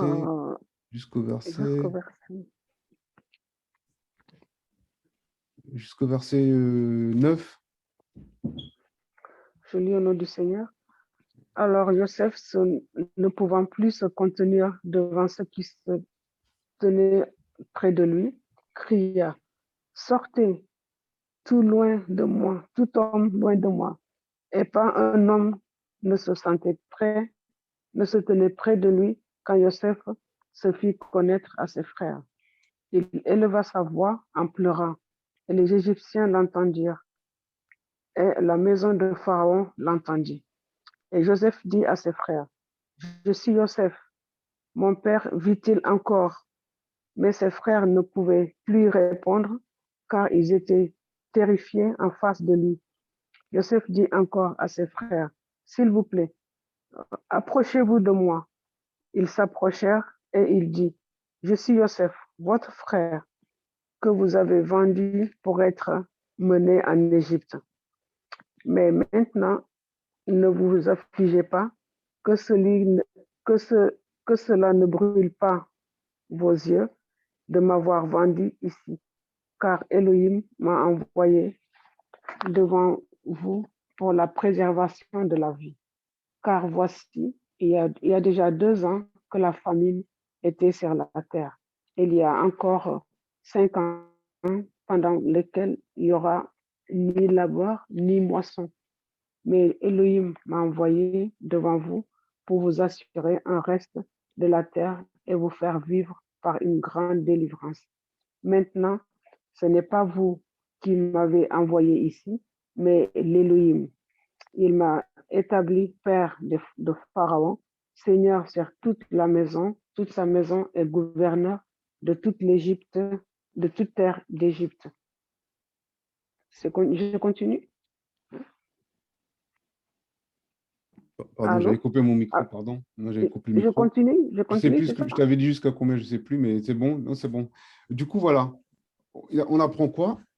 Et à un moment, il dit, c'est Elohim qui les a envoyés pour, voilà, une grande délivrance et pour vous assurer une reste sur la terre, parce qu'après ça, on verra qu'il y aura une descendance, tout ça, qui va arriver en Égypte, et pour la conservation de la vie. On est d'accord?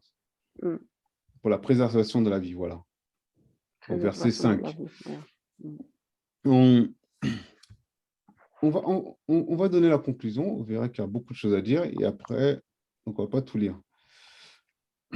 Après ça, ce qui se passe, Jacob et ses fils en Égypte. Donc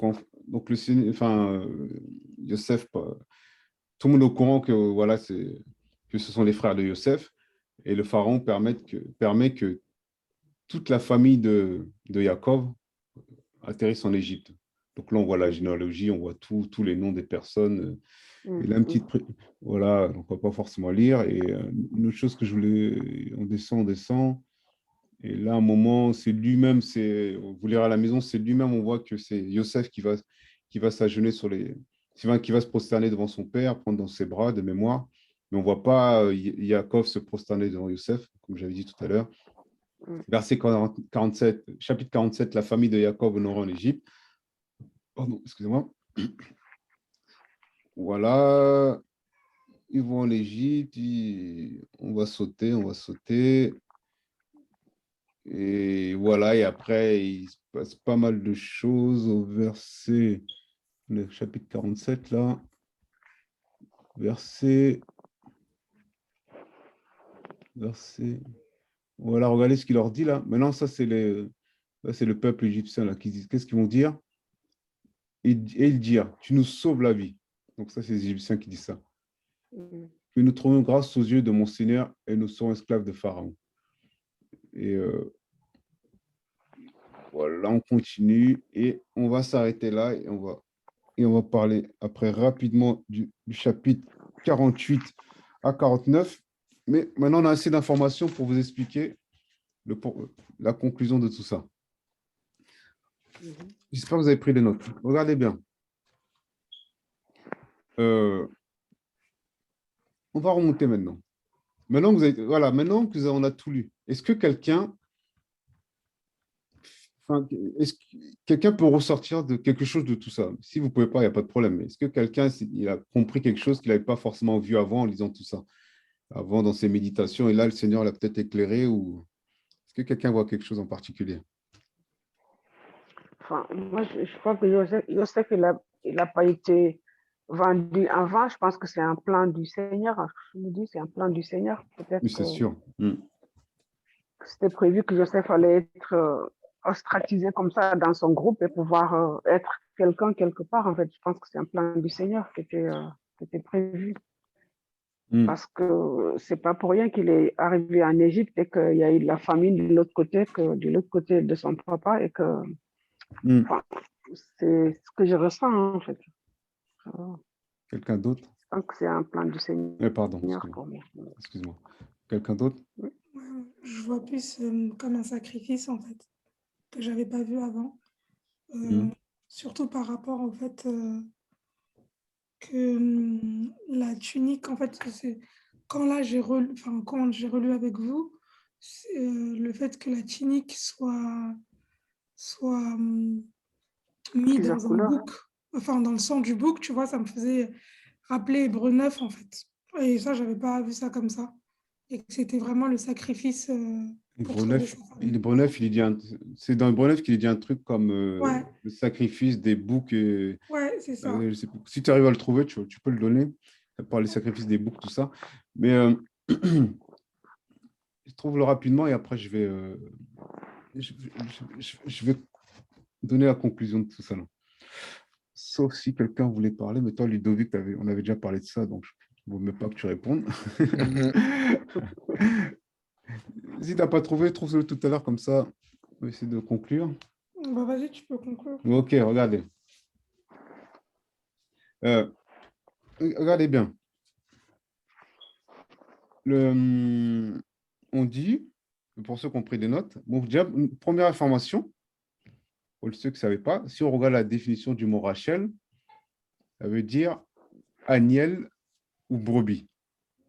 Donc Rachel, mère de Yosef. Agnelle ou brebis. Une autre information, donc agnelle et brebis. Et tout à l'heure, je vous ai dit, donc la brebis et le bélier donnent des agneaux ou une agnelle. D'accord, hein? Ok. On apprend dans Genèse 37, on apprend quoi? Jacob, on va prendre, il dit quoi? Il dit, voilà, verset 4, voyant que leur père l'aimait plus que tous, et l'haïssait, ne pouvait lui parler avec douceur. Qui haït donc, regardez bien, écoutez bien. Jacob va envoyer, ensuite il envoie son fils Joseph, qui dit qu'il l'aimait vers ses frères. Ses frères qui le haïrent, qui l'ont rejeté. Ses frères l'ont rejeté, qu'est-ce qu'ils ont fait? Là, sans lire les versets, maintenant on va conclure. Qu'est-ce qu'ils ont fait, ces frères? Ils l'ont carrément vendu. Ils l'ont vendu. Vous suivez? Punaise, mais c'est l'histoire de Jésus un peu, non? Attends, va doucement, doucement, t'es allé trop vite là. Bon, respire un peu, va-toi. Regarde, écoutez bien. Là, j'aime ces choses-là. Là, c'est la conclusion que j'aime bien. Regardez. Bon, on reprend. Là, t'es allé trop vite, ma soeur. Regarde. Bah, c'est un truc de ouf quand même. Jacob, le père, envoie son fils bien-aimé. Tu me suis, hein? Vous me suivez? Et même à un moment, si vous avez bien noté, on dit, il va dans les champs, il va chercher, il dit, voilà, si vous avez bien noté, il dit, me voici. C'est à quel moment il dit, me voici, là, si vous vous rappelez bien? Quand son père, il appelle. Voilà, à quel moment? Quel verset? Quand il lui dit, va, entre guillemets, espionner tes frères. Voilà. Voici, je vais vers... Voilà, regardez. Israël dit à Youssef, tes frères ne te font-ils pas paître à Shechem? Viens, je t'envoie vers eux. Et il me répondit, me voici, je viens faire ta volonté. Allez, non, attendez. Amen. Donc, il dit, donc, le père, Jacob, envoie le fils bien-aimé vers ses frères. Le fils dit, me voici. Qu'est-ce que vont faire ses frères? Ils le haïssent et vont faire quoi? Ils vont essayer de le tuer. Ils vont le vendre. Attendez, là. Là, ça devient intéressant. Regardez un truc. Qu'est-ce qui se passe? Donc, ils le mettent dans la citerne. Ils le mettent dans la citerne, hein? Oui. Mais quand il revient, là, qu'est-ce qui se passe là? Dans la citerne. Si vous voyez mon écran là. La citerne a été vide. Vous ne pouvez pas penser à quelque chose, là? Bah, c'est le tombeau. Regarde. On a mis Yeshua, donc Jésus, notre Seigneur. On l'a mis dans le tombeau. On revient. Le tombeau est vide. Vous suivez, hein? Vide. Ma soeur commence à comprendre. La citerne. Elle commence à comprendre. Regardez un autre truc. Une autre chose. On va retrouver ça. Regardez ce qui se passe là. Quand ils l'ont vendu. C'est vrai. Ah oui. Qui a vendu Yeshua? Jésus. Yehuda. Regardez là. Yehuda. Et Yehuda dit à ses frères, mais c'est ça. Gagnerons-nous à tuer nos frères, à cacher son sang. Venez, vendons-le à ces Ishmaélites et ne mettons pas notre main sur lui, car il est notre frère, c'est notre chair. Qui a pris l'initiative de vendre Yosef? Yehuda, qui veut dire le même mot pour ceux qui ne savent pas, Judas. Yehuda, c'est le même mot que vous voyez dans Judas, dans les évangiles, mais bon, qu'on a mis en français, Judas. Qui a pris l'initiative? Qui a vendu Jésus, Jéhoshua, qu'on voit dans les évangiles? Yehuda. Qui a pris l'initiative de vendre Yosef dans cet écrit de Genèse? Yehuda. Ils l'ont vendu quoi? On voit, si on descend, si vous vous rappelez, il a été vendu pour combien de pièces, Yosef? 30. Non, 20. C'est pas 30. Non, 30, c'est là, c'est 20 pour Yosef. Yosef, c'est 20. Ouais, et Yehoshua, c'est 30. Exactement. Pour 30 cycles d'argent. Il a été vendu. Vous suivez, hein? Donc, le père envoie son fils bien-aimé. OK. Qu'est-ce qui se passe après? Là, maintenant, on a lu. Maintenant, on va descendre doucement. On continue. Qu'est-ce qui s'est passé après? Il arrive où, Yosef? En Égypte. Attends, non, là, je suis allé trop vite. Attends, ma soeur, là. Attends, là, il y avait un truc qu'on a loupé, là. On a loupé un truc. Regarde, quand il dit « me voici », là, ici, regarde. Regardez ici. Verset 13. Il lui dit quoi? Verset 14. Israël lui dit, va s'il te plaît, et voici tes frères sont en paix. Et voilà, verset 15. Et un homme le rencontra dans les champs. Attends. Le champ, c'est quoi dans les Écritures qu'on dit le champ, c'est quoi? Dans les champs. Le champ, ça représente quoi? Monde. Tu as besoin de le monde. Donc, il a envoyé. Yosef se retrouve dans le monde. Il va chercher ses frères. Ses frères les rejettent. Vous suivez ou pas? Oui, oui. Amen. Oui, oui. Ensuite, qu'est-ce qui se passe? Voilà, il est venu vers les siens, mais les siens ne l'ont pas reconnu, l'ont rejeté. Ah oui, d'accord. Ah, commence à comprendre, ma sœur. Excusez-moi, en même temps, je branche mon chargeur. Voilà. Qu'est-ce qui se passe ensuite? Il se retrouve en Égypte. Qu'est-ce qu'il va faire en Égypte? Ah, pardon, ça. Voilà, je vais mettre mon chargeur. Quand il se retrouve en Égypte, quand on descend là, au chapitre 39, en plus, il y a le titre, Yosef fidèle à Yahweh devant la tentation. Yoshua n'a pas été tenté. Vous vous rappelez pas, Yoshua, il a été tenté? Si. Est-ce qu'il a été fidèle? Est-ce qu'il a tenu bon? Yosef, de la même manière, on voit qu'il a été tenté, il a tenu bon. Vous voyez? Autre chose. La tunique. La tunique. Ah, on est allé trop vite, tu vois. Ah. On est allé trop vite. Il y a tellement de choses à dire, on est allé trop vite. La tunique. Ah là, le bouc. Tu vois? Le bouc et la tunique. Donc maintenant, Yehuda, on vend notre frère pour cacher maintenant le péché. Ouais. On retrouve la Hébreu, là, on voit que le bouc, c'est pas suffisant. Oui, c'est Hébreu 9, 13. Voilà, tu peux le lire comme ça, haute voix. Car si le sang des taureaux et des boucs et le sang du géniste dont on purifie par aspersion ceux qui sont impurs sanctifient, quant à la pureté de la chair, combien le sang du Mashiach qui par le moyen de l'Esprit éternel s'est offert lui-même à Elohim sans défaut, purifiera-t-il votre conscience de vos œuvres mortes? Amen. Voilà. Donc, ils ont pris un bouc.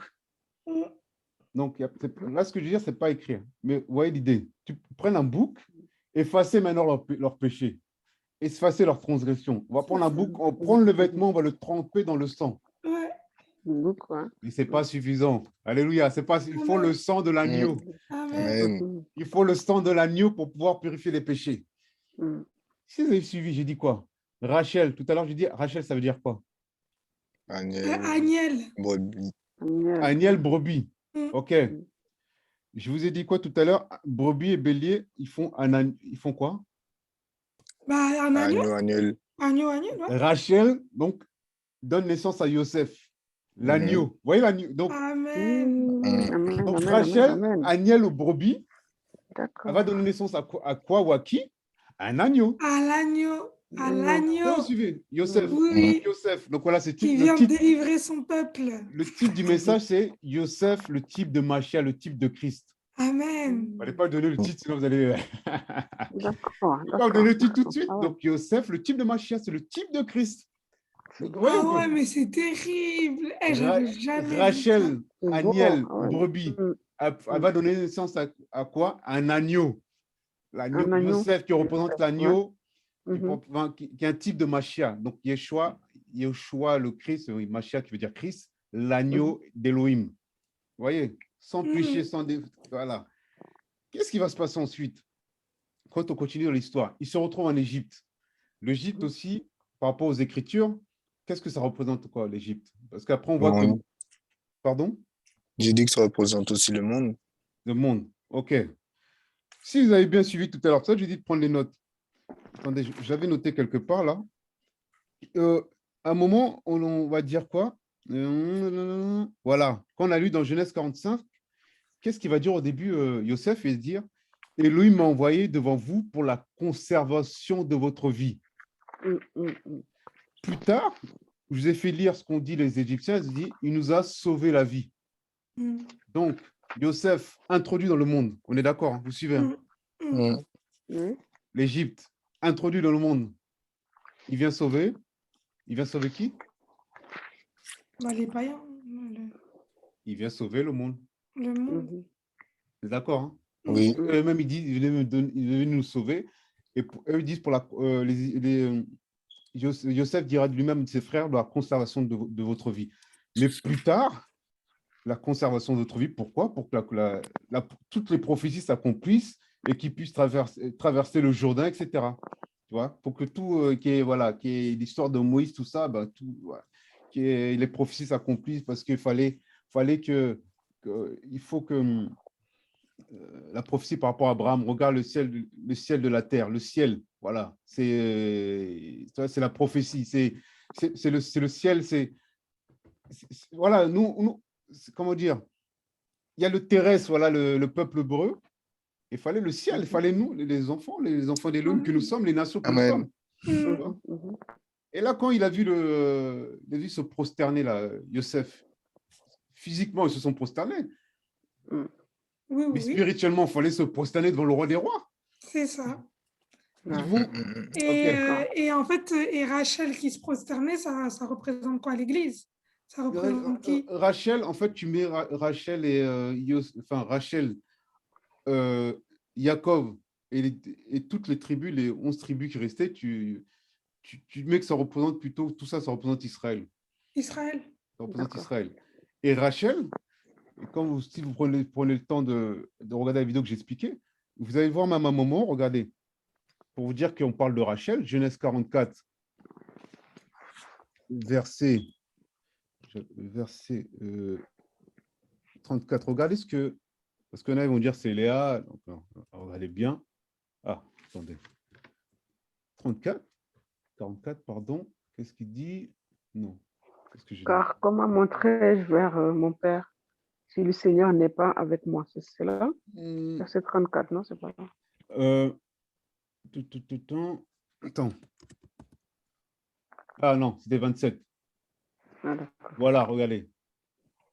Ils disent oui, voilà. Là, c'est quand on parle de... Je crois qu'ils disent qu'il fallait, voilà, qui veulent descendre avec leur... Ah, voilà.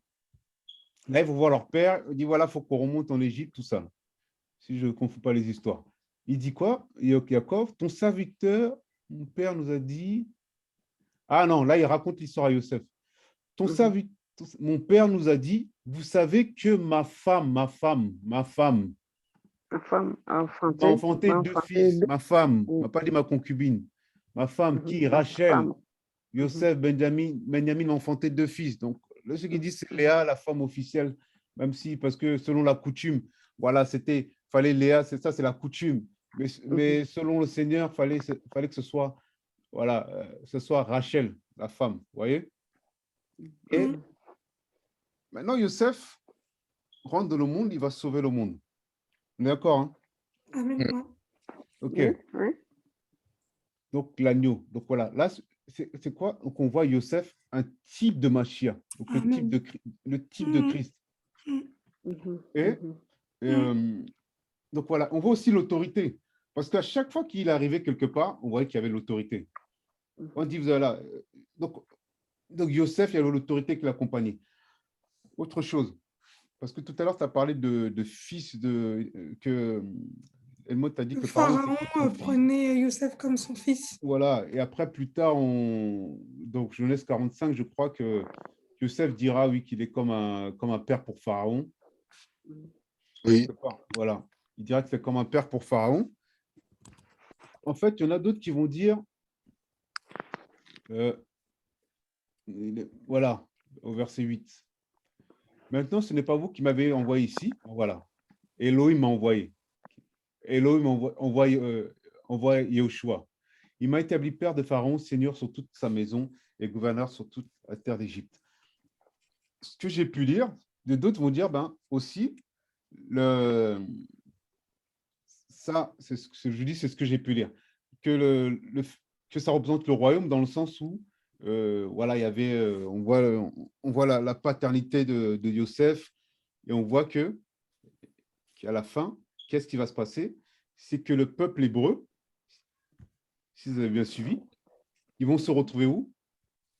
En Égypte. En Égypte. Ils se retrouvent en Égypte.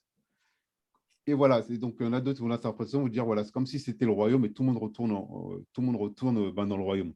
Et par rapport à tout ça, quand on regarde les Écritures, il y aura ça, je pense que vous savez, là, présentement, les Juifs ont rejeté Yahushua, mais quand le Seigneur va revenir, il y a une repentance nationale.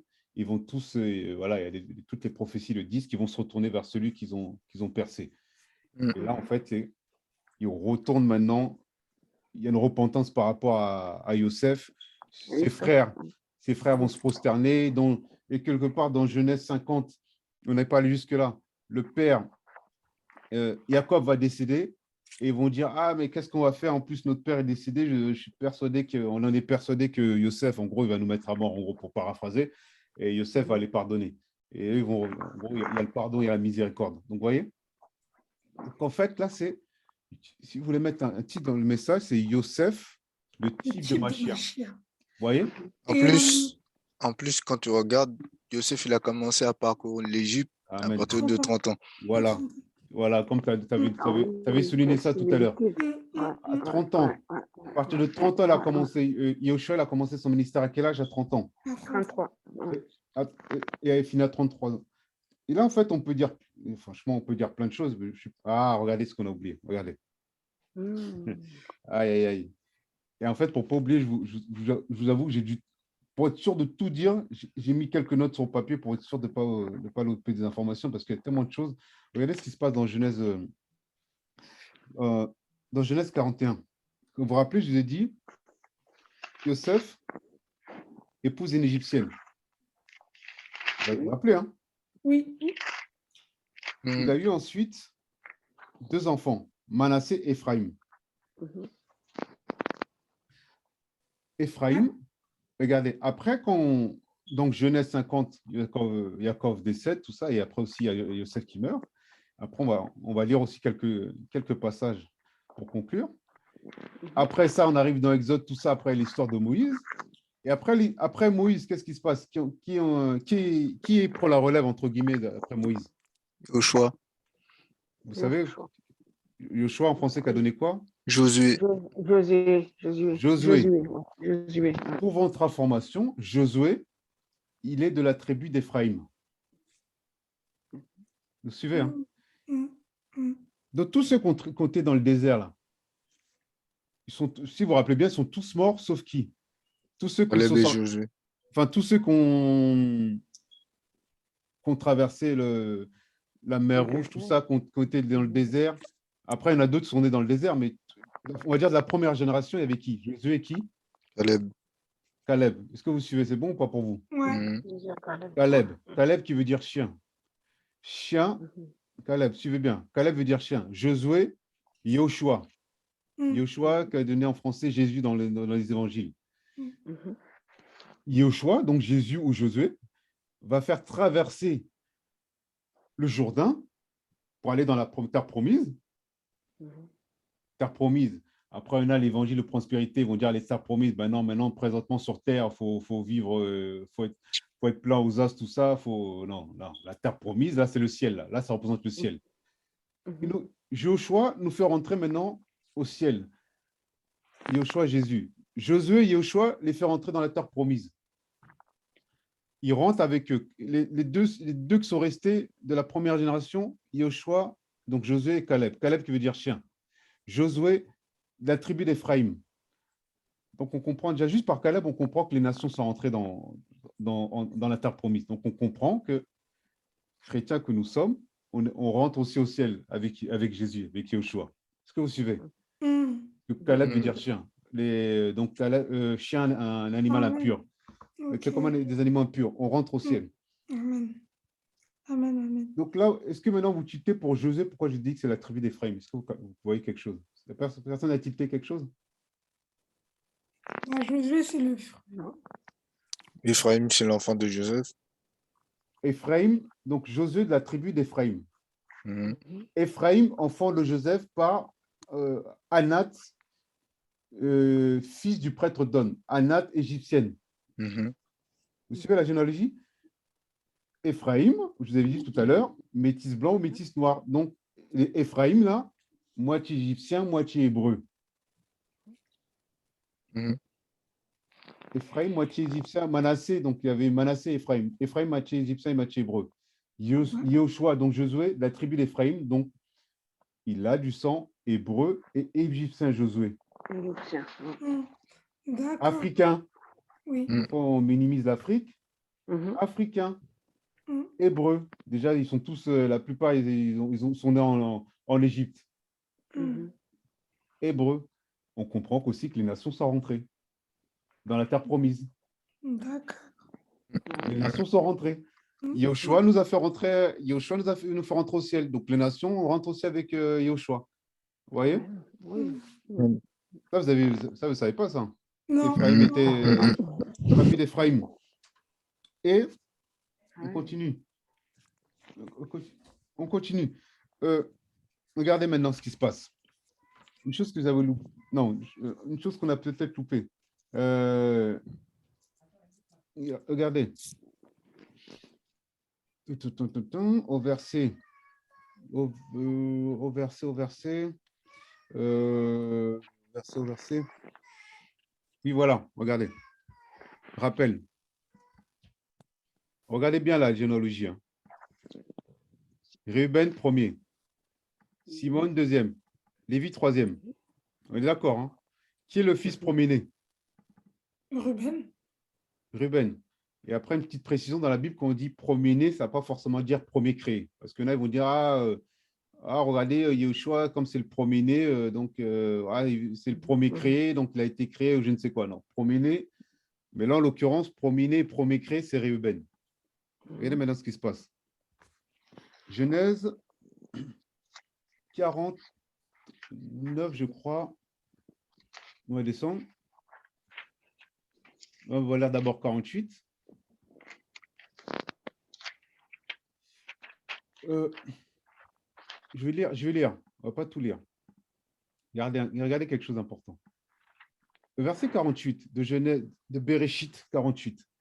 Or, il arriva après ces choses que l'on vint dire à Yosef, voici ton père est malade. Et il prit avec lui ses deux fils, Manassé et Ephraïm. OK? On va sauter. On va arriver au verset...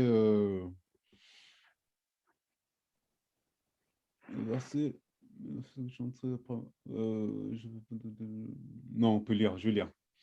Au verset 2. Parce que je ne sais pas quelle partie sauter, donc je vais lire. On avertit Jacob et on lui dit, voici Yosef, ton fils, vient vers toi. Alors Israël rassembla ses forces et s'assit sur son lit. Puis Jacob dit à Yosef, El Shaddai m'a apparu à Luz, en terre de Canaan, et m'a béni. Et il m'a dit, voici, je te ferai porter du fruit, je te multiplierai, je te ferai devenir une assemblée de peuples, et je donnerai cette terre en possession perpétuelle à ta postérité après toi. Donc voilà, donc Yosef aussi, c'est un canal pour que la prophétie s'accomplisse aussi. Maintenant, tes deux fils, donc les deux fils de Yosef, qui te sont nés en terre d'Égypte avant mon arrivée vers toi, seront à moi. Ephraïm et Manassé, Manassé le premier-né, seront à moi comme Réuben et Siméon. Donc les fils de Manassé et Ephraïm seront à moi comme Réuben et Siméon. Et suivez bien. Mais les enfants que tu engendras après eux seront à toi. Ils seront appelés selon le nom de leurs frères dans leur héritage. À mon retour de Padam, Rachel mourut en route auprès de moi en terre de Canaan, à quelque distance d'Ephrata. C'est là que je l'ai enterré sur le chemin d'Ephrata qui est à Bethléem. Puis Israël vit les fils de Yosef, il dit, ceux-ci, qui sont-ils? Et Yosef répondit à son père, ce sont mes fils qu'Élohim m'a donnés ici. Et il dit, amenez-les-moi, s'il te plaît, afin que je les bénisse. Or, les yeux d'Israël étaient appesantis par la vieillesse et ils ne pouvaient plus voir. Il les fit approcher de lui et les embrassa et les prit dans ses bras. Il dit à Israël dit à Yosef, je n'intercédais pas pour voir ta face. Et voici, et voici que l'œil m'a fait voir.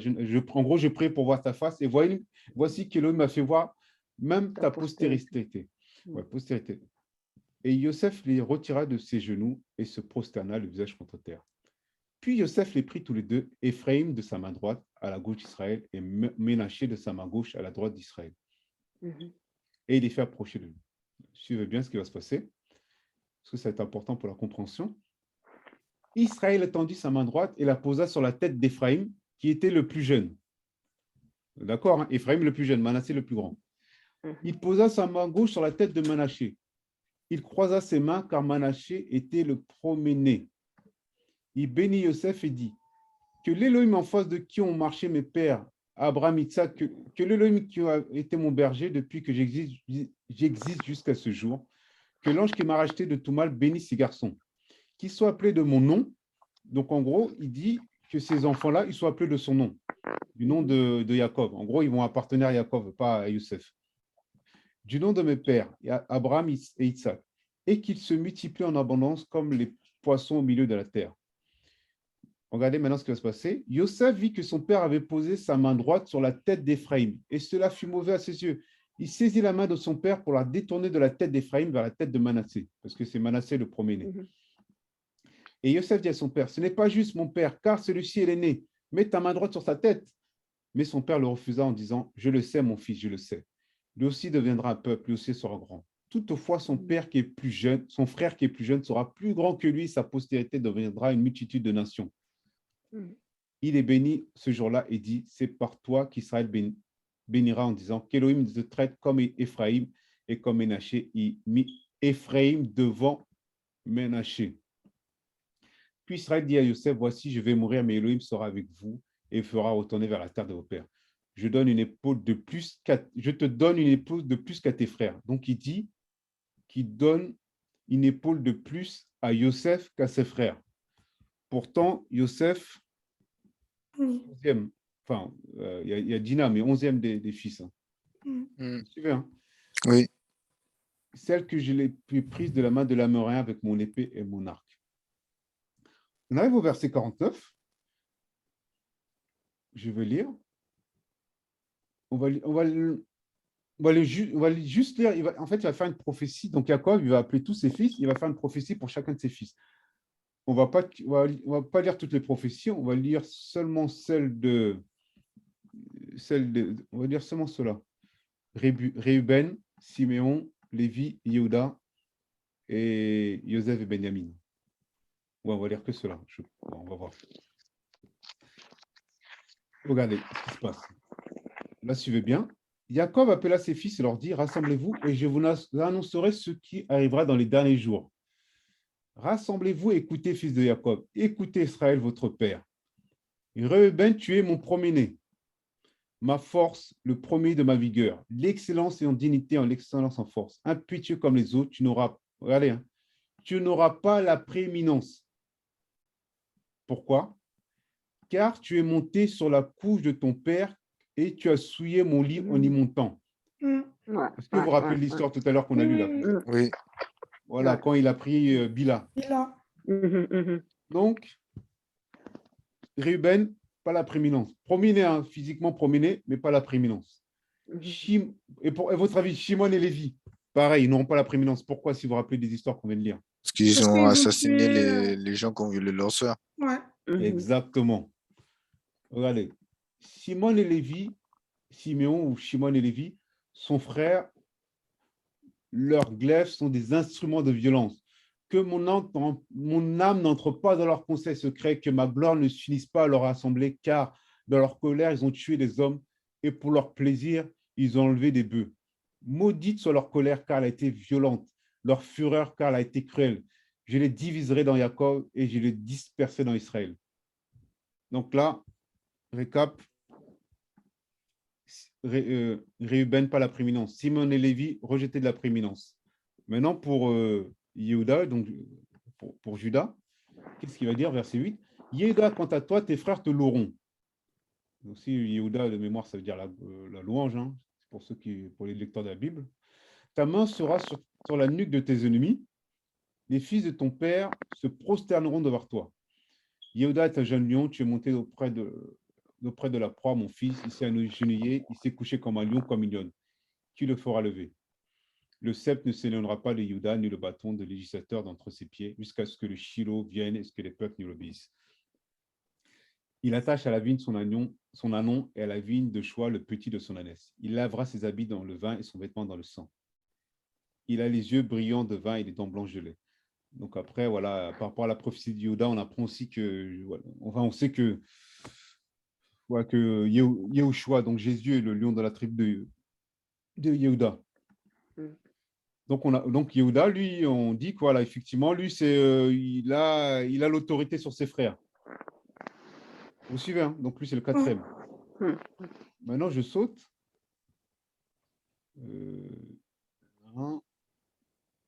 Yosef, il est le fils qui porte du fruit.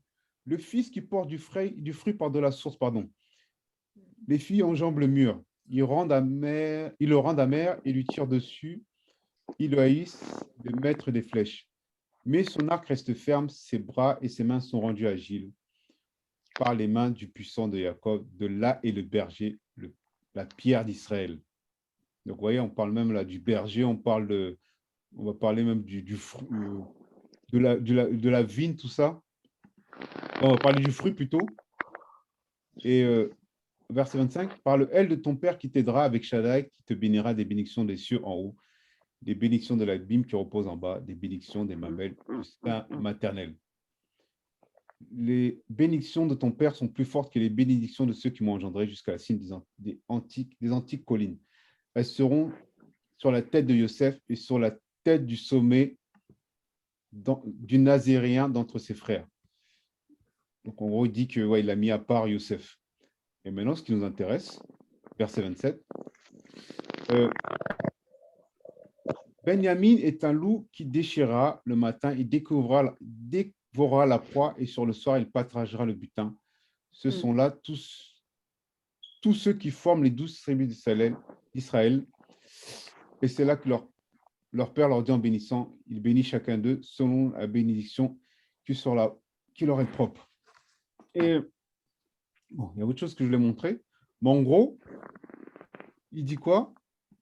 Il dit, donc Rében exclut de la prééminence, Siméon exclut de la prééminence, Lévi exclut de la prééminence, et Jéhuda comme, comme s'il avait, pas le mot exact que je peux utiliser, mais pas forcément la prééminence, mais en tout cas par rapport à, pas utiliser des mots, on va laisser comme ça. Et autre chose, attendez, en fait, il y a un verset que je voulais vous montrer, mais je ne le vois plus. C'est pas là.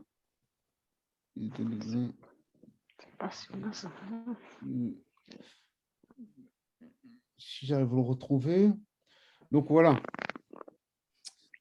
Attendez, je crois que je l'avais quelque part ça. Ah voilà, je sais où je l'ai, parce que non, il n'était pas dans. Regardez quelque chose. Regardez ce qu'on va dire dans Achronique. Je crois qu'il est quelque part dans Genèse, mais je ne vois pas. Donc on va aller, c'est pas grave. On va aller dans un Chronique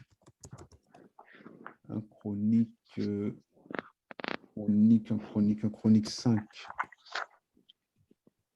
Voilà, regardez. Un Chronique 5, on parle des descendants des Réuben. Les fils de Réuben, le premier-né d'Israël. En effet, il était le premier-né, mais parce qu'il avait suivi l'élu de son père, son droit de naissance fut donné au fils de Yosef. Voilà, en fait, c'est pour ça que je me suis un peu, j'avais un petit blocage, parce qu'il n'a pas donné à Yosef, au fils de Yosef, fils d'Israël. Ainsi, il ne fut pas enregistré dans les généalogies comme premier-né. En effet, Juda fut puissant parmi ses frères, et de lui est issu le chef, mais le droit d'aînesse est à Yosef.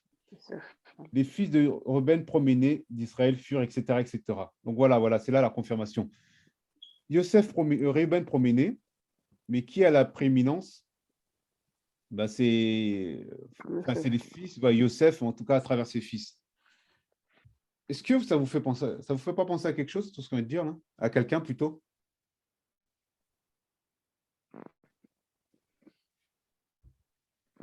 Quelqu'un? Quelqu'un en particulier. Isaac et... Non, c'est pas ça. Isaac et... Non, c'est pas Abel et... C'est pas ça? Non. C'est pas ça. Non.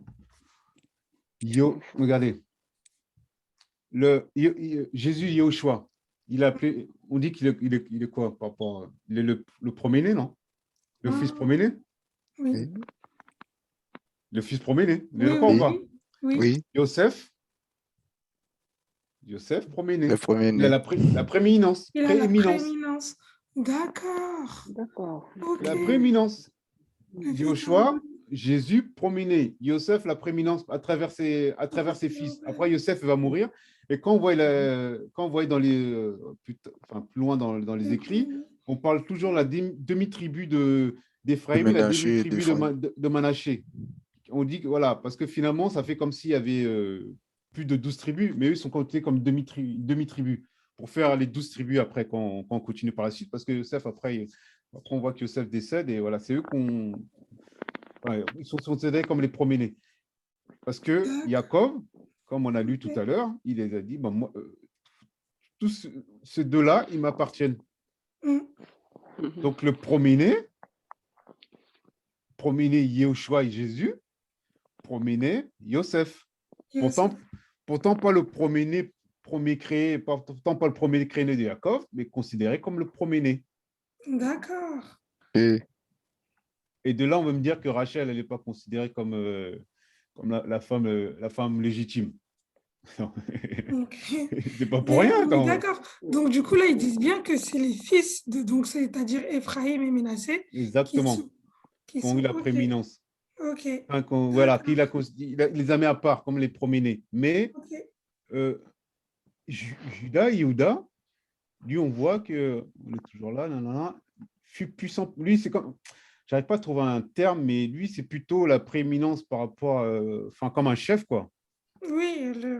J'ai pas de synonyme. Voilà, mais quelqu'un qui a un leadership.